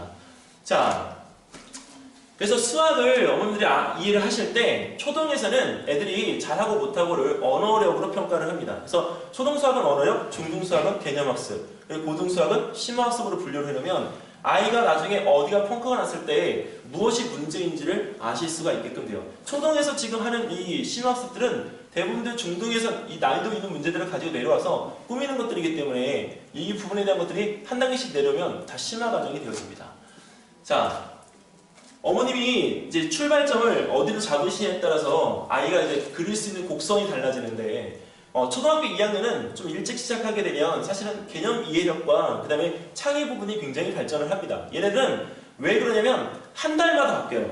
어머님들 자녀분들이 이제 학교를 입학해서 초등학교 2학년이 되잖아요. 달마다 바뀌어요. 3월달 다르고 4월달 다르고 5월달 다르고 6월달 달라요. 그러면 어머님들이 제일 스트레스 받죠 이제. 근데 3학년들부터는 안정되기 시작합니다. 그리고 4학년 때부터 이제 뭔가 시키려고 하는 애들은 2학년 때 했던 애들보다는 조금 늦을 수밖에 없어요. 그래서 창의력이나 개념 이해력이 당연히 볼 때 떨어질 수밖에 없습니다. 근데 중요한 건 6학년 때 어머니들이 출발하시려고 하는 경우 뭐를 갖다 시키냐면 사고력 수학을 시키시는 분이 계세요. 6학년 때. 6학년 때는 사고력 수학이 전반적으로 자리 잡히지 않습니다. 여기 보통 교과 수학이 들어가는 시점이 초등학교 2학년부터 들어가면 아주 좋아요. 그리고 초등학교 2학년부터 들어간 교과 사고력에 대한 부분들이 나중에 언제까지 하면 좋으냐면 늦어도 한 4학년, 좀 빠르면 3학년 때 떼주는 게 좋습니다. 이유는 이 사고력이라고 하는 부분이 이걸 확장시켜주는 역할만 하기 때문에 그릇이 커진 상태에서 더 안 늘어나는데 그거를 늘릴 필요는 없어요. 늘리면 어떻게 되죠? 깨져요. 그러니까 거기 있는 부분에서 사고력이라고 하는 것에 너무 고학년 가서 치중하지 마시라는 겁니다. 성대경시를 5학년, 6학년 때 보는 게 바람직하냐라고 물어보면 바람직하지 않습니다. 성대경시는 늦으면 4학년 때까지만 보시는 게 가장 좋아요. 이유는 교대나 고대에 거기 실질적인 영재원 입학을 갖다 위해서인 거죠. 그래서 거기에서 출발하는 부분들은 제일 기본점에 속하고요. 중1 때 시작하게 되면 모든 게 다 늦습니다. 그래서 중1 때는 학습을 시작한다라고 하면 일단은 좀 아니다라고 말씀을 먼저 드립니다. 그래서 그때는 우회해서 입시를 하는 건 아니지만 그 입시에 대한 부분에 포커싱을 맞춰서 공부는 해라. 왜? 나중에 동일선상에 서야 되니까. 이번에 특목고의 한 교장 선생님이 입학하는 아이들 대상으로요. 그 아이들 수학 진도를 조사를 해봤는데 전년도까지는 한 10% 정도가 기하 벡터를 끝내고 왔대요. 근데 지금 이제 올해 이제 그 신입생들의 수학 성적에 대한 부분들을 갖다 봤더니 기하 벡터까지 끝내고 내가 63%인 거예요. 고등 입학 과정에서. 근데 63%가 이 기하 벡터를 끝내고 온 게 뭐가 중요하냐? 끝내고 온 애들은요, 수학 내신을 할 때 여유가 있어요. 그러면 그 여유 있는 시간들에 다른 거를 할 수 있는 시간이 생겨요. 그럼 걔네들은 뭐를 할까요? 다른 자기 관리를 할 수 있는 무엇인가를 할 수가 있다는 겁니다. 근데 수학이나 이런 것들이 잘 안 되어 있으면 투자하는 시간이 많다 보니까 고등학교 때 입시를 할 수가 없어요. 왜? 입시가 내신으로만 되는 게 아니잖아요. 예. 지금 어머님 중등도 내신이 50%? 그 다음에 여기 그 아이들 수행이 50%예요. 그래서 수행 50% 때문에 일요일날 집에 없어요. 뭐 하면 다 UCC 찍으러 다니고 동영상 찍으러 다니면서 아이들하고 또 해서 조별 그 과제 하느냐고 집에 없어요. 그러니까 애들도 저희 수업 듣다가 주말에 빠지는 경우를 보면 그 수행평가 때문에 모여야 된다고 하니까 할 말이 없는 거예요. 그래서 거기에 있는 그 부분에서 중1 때 시작을 하게 되면 아까 고1 때 시작하려고 하는 애들과 마찬가지로 좀 늦다. 그래서 어머님들이 학습에 대한 이 부분의 케어는 가능하면 초등학교 6학년 12월까지가 어디까지를 목표로 잡을지를 꼭 정하셔야 됩니다. 자, 근데 왜 이런 고민을 갖다 해야 되는가? 이번에 어제 그 이제 발표된 걸로는 사실 그 자사고하고 국제고하고 외고가 이제 일반고하고 같이 이제 시험을 본다라고 발표가 났습니다. 근데 문제는 이 커리를 얘네들이 소화를 해내는 애들인데 그 일반고하고 애들이 같이 전형을 하게 되면 무슨 문제가 생기냐면 이런 공부를 해왔던 애들이 일반고 가서 당연히 어떻게 될까요? 시험 잘 볼 수밖에 없어요. 근데 거기에서 이 수학이나 이런 것들이 미적분학이나 이런 것들은 사실 이제 대학교에서 일반적으로 배우는 부분들에 대한 것들을 여기 2학년 때 후반 때부터 배치를 해놓았습니다. 근데 수학보다 더 재미있는 건요. 네, 이 커리큘럼에서 과학은요. 얘네들은 네, 해성역학이나 전자공학, 유기화학을 들어요. 그러니까 사실 대학교에서 전공 한 2, 3학년 정도 되어지는 내용을 여기서 고등학교 때 배우는 거죠. 이게 어디 커리큘럼이냐면 하나고등학교 커리큘럼이에요. 네, 영재과고가 아니고요. 하나고등학교 커리큘럼입니다. 하나고는 자사고인데 왜 수학하고 예? 그 다음에 여기 있는 이 부분에서 이 과학을 갖다 강조를 할까? 영어는 없어요. 내용이. 왜? 기본적으로 할 때 다 올라와 있기 때문에. 그러니까 얘네들이 대학 입시에 가면 40명 입시 중에 한 36명을 차지하는 이유가 될 수밖에 없는 거죠. 공부를 다 하고 오니까. 그러니 이런 공부가 되어진 아이들이 나중에 떨어져서 일반고에 뺑뺑이로 그 배정을 갖다 받을 때 그 배정된 학교에서는 당연히 얘네가 우위를 차지할 수밖에 없다. 그리고 또 하나 그 배정된 학교가 강북이든 강서든 간에 상관없이 거기에서 만약에 학교에서 탑을 차지하게 되면 얘네들이 오히려 입시에서 더 쉬워집니다. 예, 앞으로는. 그래서 어머님들 자녀분들이 경쟁해야 되는 애들은 고등학교 1학년 때 말고요. 고등학교 2학년 끝나가는 시점에서 이런 공부를 해야 되는 아이들과 경쟁을 해야 되는 게 현실입니다. 자, 그러면 아이에게 필요한 건 뭘까? 참 이게 중요한 거죠. 일단은 이것들을 해낼 수 있는 힘이 필요해요. 저희가 어머님, 저희들 학원에 오면 저희 부원장들도 그렇고 저도 그렇고 일단 학원의 일수를 줄이는 거에 대해서 말씀을 드립니다. 그래서 다른 학원이 있을 때 다른 학원에 대한 겹치기를 갖다 다닐 경우에는 학원을 등록을 안 하셨으면 좋겠어요. 솔직하게. 이유는 나중에 그러면 뭐가 떨어지냐면 자기 스스로 학습을 할 수 있는 능력이 떨어져요. 진짜 이거는 100%입니다. 그래서 수학적 힘이 없으면 다른 것도 안 돼요. 언어도 안 돼요. 과학도 안 돼요. 그래서 이 논리력이라는 이 부분에 대한 것을 가지고 풀어내는 데 있어서 혼자 하는 게 굉장히 중요하기 때문에 자기 주도적으로 뭔가를 할 수 있어야 돼요. 저희 지금 있는 애 중에 초등학교 3학년인데요. 얘는 공부하는 게 좀 독특해요. 그래서 수학 문제를 풀다가 이제 본인이 시간이 넘어가요. 12시가. 네, 그럼 12시 넘어가서 좀 더 풀다 보면 2시예요. 애들 보통 그 정도면 쓰러져서 자야 되잖아요. 근데 2시가 되면 어른 같은 말을 하고 있는 거예요. 2시가 되니까 잠이 이제 잘 시간이 지나서 잠이 안 오는 거예요. 그러니까 조금 더 문제 푼다는 게 새벽 5시까지 문제 풀고 자는 거죠. 근데 그걸 누가 시키는 게 아니고 어머님 주무세요. 애 혼자 그러고 있는 거예요. 근데 그거를 한 번 했으면 그냥 한 번 했을까 이렇게 넘어가겠는데 다음 주도 얼굴에 약간 다크서클이 내려와 있어요. 그 다음 주도 약간 내려와 있어요. 너 근데 왜 그렇게 하냐 했더니 그냥 제가 혼자 하는 거예요. 그러면 너 혼자 그렇게 해? 예. 근데 걔가 진짜 학원을 다니는 게 2개밖에 없어요. 수학 하나 다니고 과학 하나 다니고. 네. 그러니까 그 아이 같은 경우는 자기 주도적 학습이 되니까 사실은 어머님이 복권 당첨된 거하고 똑같은 거예요. 그런 아이가 없어요. 예. 근데 그 아이가 판단을 할 때 걔는 애들이 주변에 있든 없든 요지부동이에요. 자기 것만 딱 신경 써서 하니까 사실은 공부하는 데 있어서 틀이 일찍 잡힌 애들인 거죠. 그래서 어머님들이 초등학교 1학년에 그 입학을 하는 아이들이 가장 중요하게 봐야 될 건 선행학습이 아니고요. 학습의 틀을 잡아주는 게 굉장히 중요합니다. 그래서 그 학습의 틀을 갖다 잡아놓으면 학습 태도가 되어 있기 때문에 나중에 어떤 걸 갖다가 본인한테 줘도 소화를 해낼 수 있는 능력들이 있다고 봅니다. 그래서 항상 아이들한테는요, 좋은 질문을 해야 돼요. 좋은 질문이라고 하는 건 질문하는 법을 가르쳐 줘야 돼요. 애들이 질문하는 법을 잘 모릅니다. 그리고 좋은 생각을 할 수 있도록. 요새 애들 중에 대부분 얘기해보면 다 부정적이에요. 특히 이번에 그 가장 핫 이슈가 됐던 우리 그 박 대통령의 탄핵 사건. 초등학생들이 가장 학원에 와서 많이 핫 이슈를 얘기하는 것 중에 하나예요. 근데 그런 것들이 좋은 생각은 사실 아니라고 봐요. 또 이야기할 수는 있지만 그런 생각보다는 앞으로 바뀌어갈 거에 대한 부분들에 무엇이 본인한테 맞는지에 대한 것을 가르쳐주고 선택할 수 있도록 해주는 게 좋습니다. 그리고 여기서 선택이라고 하는 것을 갖다가 이제 할 때 대부분들 아이들이 결정을 못하고 어머님들 손통해서 하려고 하는 부분의 의지가 강합니다. 자, 근데 이런 아이들은요, 끝에 가서 어머님 학원의 결정, 내 본인이 해야 될 거 다 본인이 선택합니다. 본인이 당사자인 줄 알아요. 그때부터는.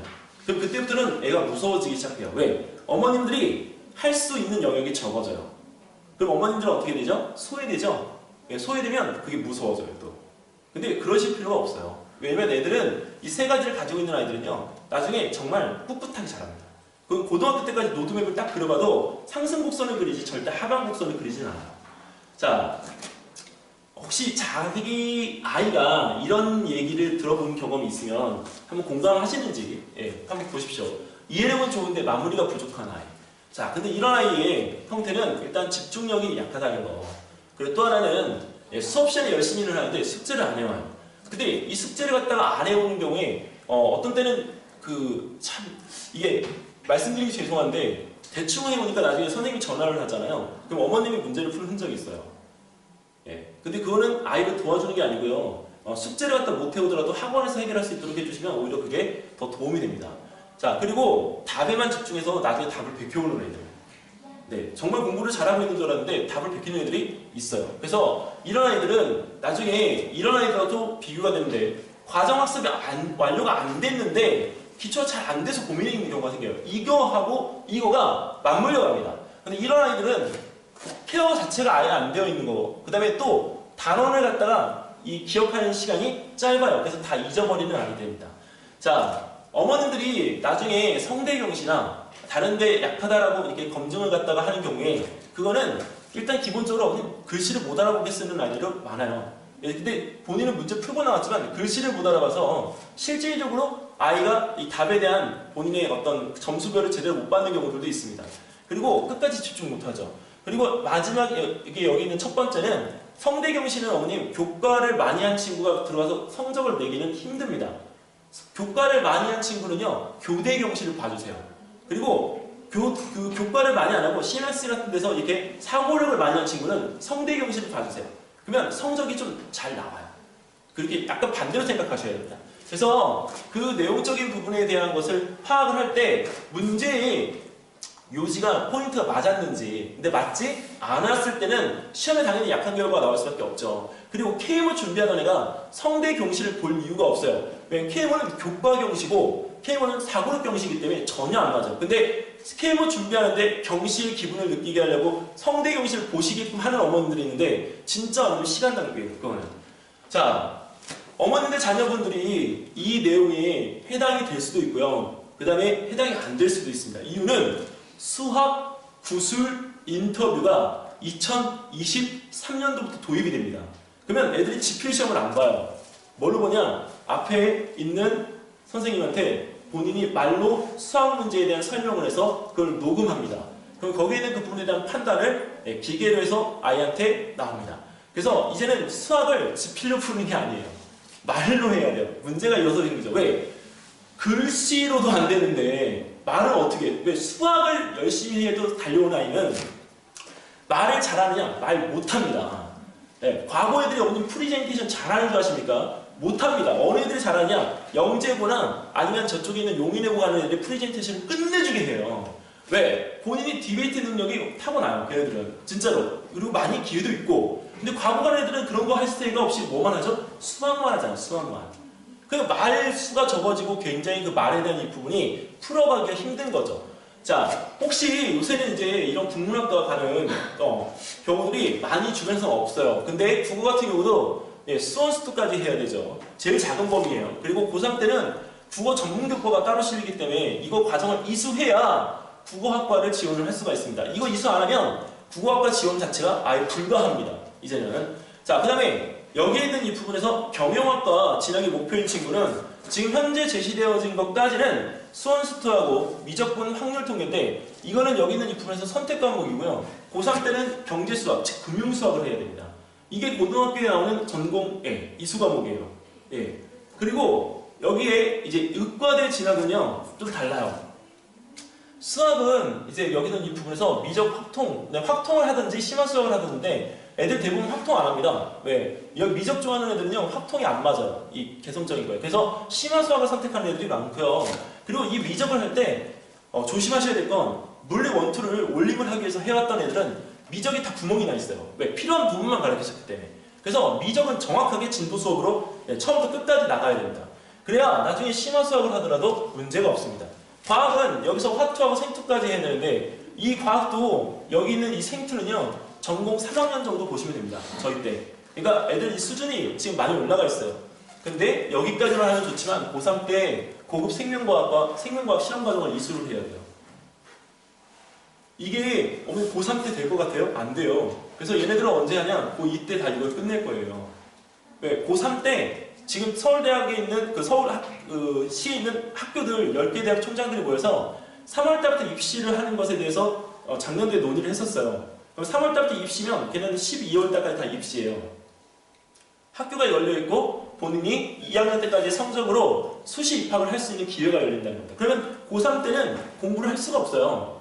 내신만 해야 되는 거지. 이거 원서 들고 다니는 건 누굴까요? 애일까요? 어머님들이에요. 그러니까 어머님들이 정확하게 여기 있는 이 부분에 대한 것에 원하는 취지에 대한 부분과 원하는 전공에 대한 부분들을 알고 계셔야 지금 현재 아이들이 이것에 판단할 수 있답니다. 이거를 언제 결정하냐? 고등학교 가서 결정 늦습니다. 중학교 1학년 때부터 결정을 해서 학교에 대한 이 부분에 맞는 커리대로 공부를 하면 돼요.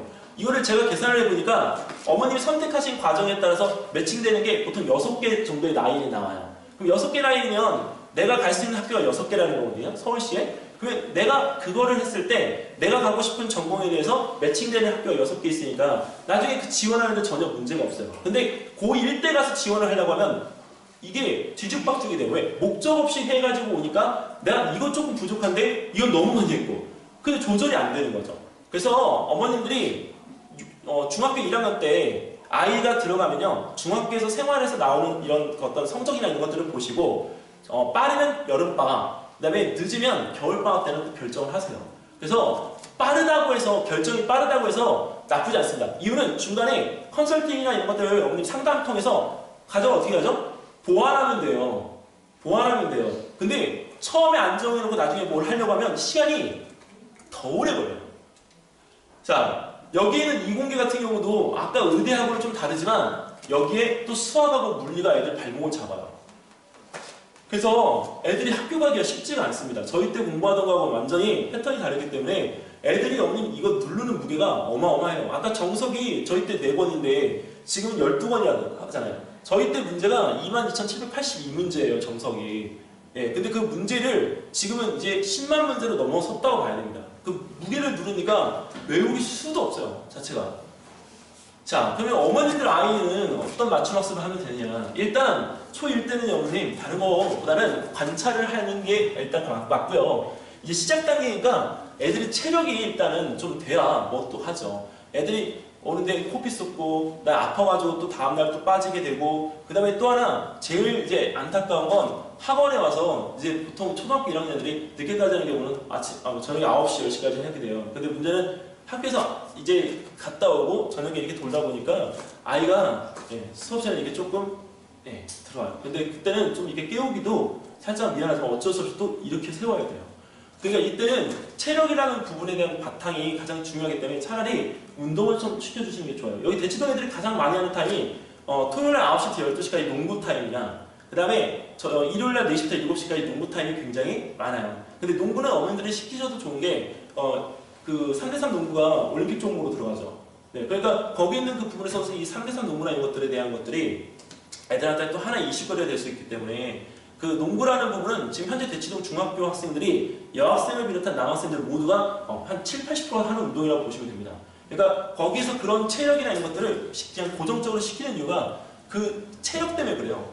다른 데 운동할 시간이 없기 때문에. 그리고 어머니들이 늦어질까 뒤처질까 고민하는 것보다는 일단 아이한테 맞는 학습, 맞는 공부를 찾는 게 가장 중요하고요. 초2 때는 이걸 제가 실험하기라고 하는데 왜 이 실험을 갖다가 한다 이 표현을 하냐면 어머니들이 변화가 정말 팔색조 같으세요. 아이 변화가 팔색조이기 때문에. 그래서 이 아이가 한 달마다 변하는 것에 대해서 어머니들이 스트레스가 진짜 많대요. 그러다 보니까 스케줄이 매번 바뀌어요. 그러면 스케줄이 하나 바뀌면 또 다른 스케줄도 바뀌어야 되죠? 그러니까 힘든 거예요. 그리고 이때 제일 어머니들이 힘들어 하시는 게 이걸 왜 시키나 그 질문에 대한 본인의 스스로의 질문이 많으세요.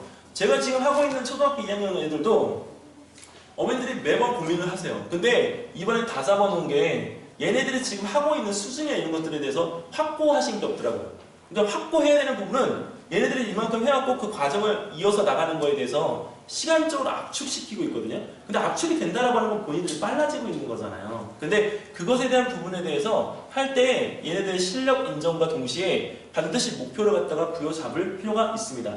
뭐 이런 특목고 이런 목표가 아니고요. 내 아이 공부를 왜 시키는지. 근데 만약에 제 자식이 지금 오늘 똑같은 상황이면 저는 중학교 1학년, 2학년 때까지 좀 공부를 좀 끝내고 싶어요.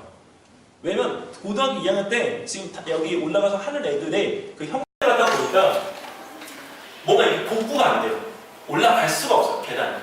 그러니까 그때 좀 뭔가 이렇게 좀 부여잡을 수 있도록 중학교 2학년 때까지는 특목고 안 가도 좋으니까 그 고등까지 공부를 좀 끝냈으면 하는 게 제 바람입니다, 사실은. 그러니까 아이들 스스로들이 할 수 있을 때 이 결정의 단계가 초2부터 시작인 거예요, 초등학교는. 그리고 3, 4학년 때는 이때는 어머님 거의 초등학교 전성기라고 보시면 됩니다. 그래서 초3, 4 때는 각종 대회를 갖다 위한 그 개념학습이나 이런 것들이 이어지는데 개념학습 안 시키셔도 좋으니까 대회를 다니고 계세요. 왜냐면 어머니들이 한 가지 모르시는 게 있는데요. 지금 자소서를 쓰잖아요. 근데 자소서 쓸 때 상 안 받아도 됩니다. 네, 그리고 상 안 받아도 되고 내가 이런 결과물이 있는데 이걸 통해서 어떻게 느꼈는지에 대한 부분에 취지가 있으면 되는 거지 그 부분에 대한 것들을 상을 받아야 된다 조건이 붙지는 않아요. 그리고 아이가요 이때는 Y신학을 다니다가 쉽게 말하면 MSG를 건너는 단계예요. 이게 실험만 하다가 실험에서 이제 개념 자체를 원하는 애들이 많아지거든요. 개념을 배우고 싶으니까 킴벨이나 저희 학원이나 여기에 있는 또 이제 플라즈마나 이런 데 많이 찾아와요. 근데 그런 학원들이 다 실험을 하면 아니에요. 개념을 하거든요. 그러니까 했는데 그 개념을 하면 실험했던 거가 도움이 되는 경우가 있어요. 그럼 그때는 이게 터져요. 머리가 터지면 그때부터 이게 자꾸 들어가요. 들어가서 또 무섭게 들어가요. 그리고 또 아이가 이때 대회나 이런 것들을 하면서 성장하잖아요. 뭐가 제일 많이 크냐면 자신감이 많이 생겨요. 그냥 자신감이 크니까 애들이 뭔가 새로운 것에 대해서 도전하고 경험하는 것에 대해서 별로 이렇게 어려워하지 않아요. 그러니까 아이가 초반에 약했다는 것이지만 사실 대회 한 번 통해서 A가 급성장하는 경우들이 많습니다. 그게 바로 초등학교 4학년이에요. 그러니까 3학년 때부터 학교에 대회가 있으면 진짜 눈 딱 감고요 내보내세요. 떨어져도 괜찮아요. 그래서 거기 본인이 좀 단계를 밟아서 올라갈 수 있고 초등학교 정말 이게 굉장히 중요해요. 경쟁하는 게 아니라 아이가 경험해서 이거를 내가 한다라고 하는 자신감을 가질 수 있도록. 자, 이게 어머님 만약에 지금 어머님 자녀분들이 나중에 진짜 공부를 안 시켜서 초등학교 4학년 때 4학년 1학기를 하고 있다. 근데 그때부터 준비를 하셔서 가셔도 늦지 않습니다. 그러니까 찍으세요. 초등학교 4학년 1학기 때부터 2학기, 1, 2학기, 2학기 이렇게 갈 때 여기에 뭘 붙이시냐면 어머님 이게 중간에 텀이 생기면 안 돼요. 왜 텀이 생기면 안 되냐면 수학은 기본적으로 텀이 생기면 과정이 이어지지 않습니다. 그래서 이 노드를 짤 때 어머님 제가 제일 중요한 걸 알려드릴게요. 영어든 과학이든 국어든 사회든 수학이든 간에 학습이 끝날 때까지의 공백이 생기면 안 된다는 거 꼭 명심하세요. 그리고 공백이 생긴다는 건 뭐냐면 수학 진도를 나가기 위해서 지금 하고 있던 만약에 국어나 과학, 사회를 빼요. 근데 안 끝났어요. 근데 그게 한 1년 뒤에 가잖아요. 또 해야 돼요. 처음부터. 국과사는 과정에 대한 중간 과정부터 시작했을 때 단계가 하나도 없습니다. 무조건 다 처음부터예요. 그래서 거기에 있는 부분에서 이걸 할 때 내가 시작했으면 무조건 끝맺음을 낼 수 있도록. 그 대신 끝내고 나서 텀을 가지는 건 괜찮아요. 근데 텀을 가질 때 어떤 해달라고 와요 학원에. 근데 그게 그냥 오는 게 아니라 단체로 와요. 단체로. 그게 많다니까요. 올해 이상하게 많아요. 그래서 이거 할 때 과학은 중등과학은 이때 중1 때 들어갈 때 성급하게 물리 들어가지 마시고요. 5학년 정도가 되면 꼭 어머님 제발 부탁드립니다. 생명과학부터 꼭 시켜주세요. 이유는 생명과학을 하고 가면 나중에 지구과학이나 이런 것들 했을 때 중등과정에서 나중에 힘이 생겨요. 근데 이 물리화학만 하게 되면 뭐가 안 되냐? 지금의 과학은 어머님들이 아셔야 될 게 융합입니다. 융합. 그러니까 융합 과정이기 때문에 그 융합 과정에 대한 부분을 알아면 아이가 나중에 융합을 할 수 없어요. 이번에 서울대학교 영재교육원 시험 보는데 그 교실 17명이 왔는데 정말 단 한 명도요 생물하고 지구과학을 공부해 본 적이 없어요. 그래서 저는 제가 질문을 잘못한 줄 알았어요. 그래서 생명과학 투하고 있는 게 아니라 중등 생명과학하고 지구과학을 안 한 사람 손 들어보라고. 그랬더니 17명이 손을 다 드는 거예요. 그런데 나중에 여기 그게 융합이 될까요? 융합이 잘 안 되죠. 이번에 결과는 17 중에 11가 1차 통과를 했지만 거기 있는 부분에서 그게 수학하고 과학이 같이 나왔기 때문에 가능했던 거지 과학만 나왔으면 베이스가 힘들었다고 저는 봅니다.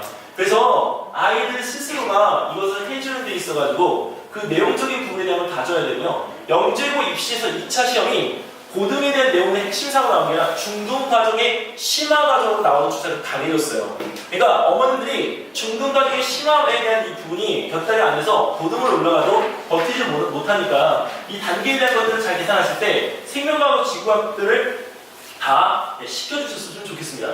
그리고 이제 이거는 이제 초등학교 4학년이 겪어오는 과정들이고요. 혹시 지금 이제 자녀분이 이제 초등학교 1학년 입학이니까 이때 저희가 이제 아이들을 해본 결과 이 팩토는 이제 지금 저희만 쓰는데 여기 어디죠? GMS 여기 롯데마트 4층에 있는 학원에서 교재를 똑같이 쓰다가 이번에 한번 제재를 당했어요. 이 교재는 저희가 대치동에서 미래탐구 저희밖에 못 써요. 이유는 이 교재에 대한 참여를 한 사람이 있고 그 다음에 또 하나 이거에 대한 감행을 갖다 맺은 판권이 저희들한테 있어요. 대치동은. 그래서 이 자체에 대한 교재는 팩토 교재는 기본적으로 여기 있는 이 부분들에 대한 것들을 수행하는데 에디스는 초등학교 1, 2 하는 거거든요.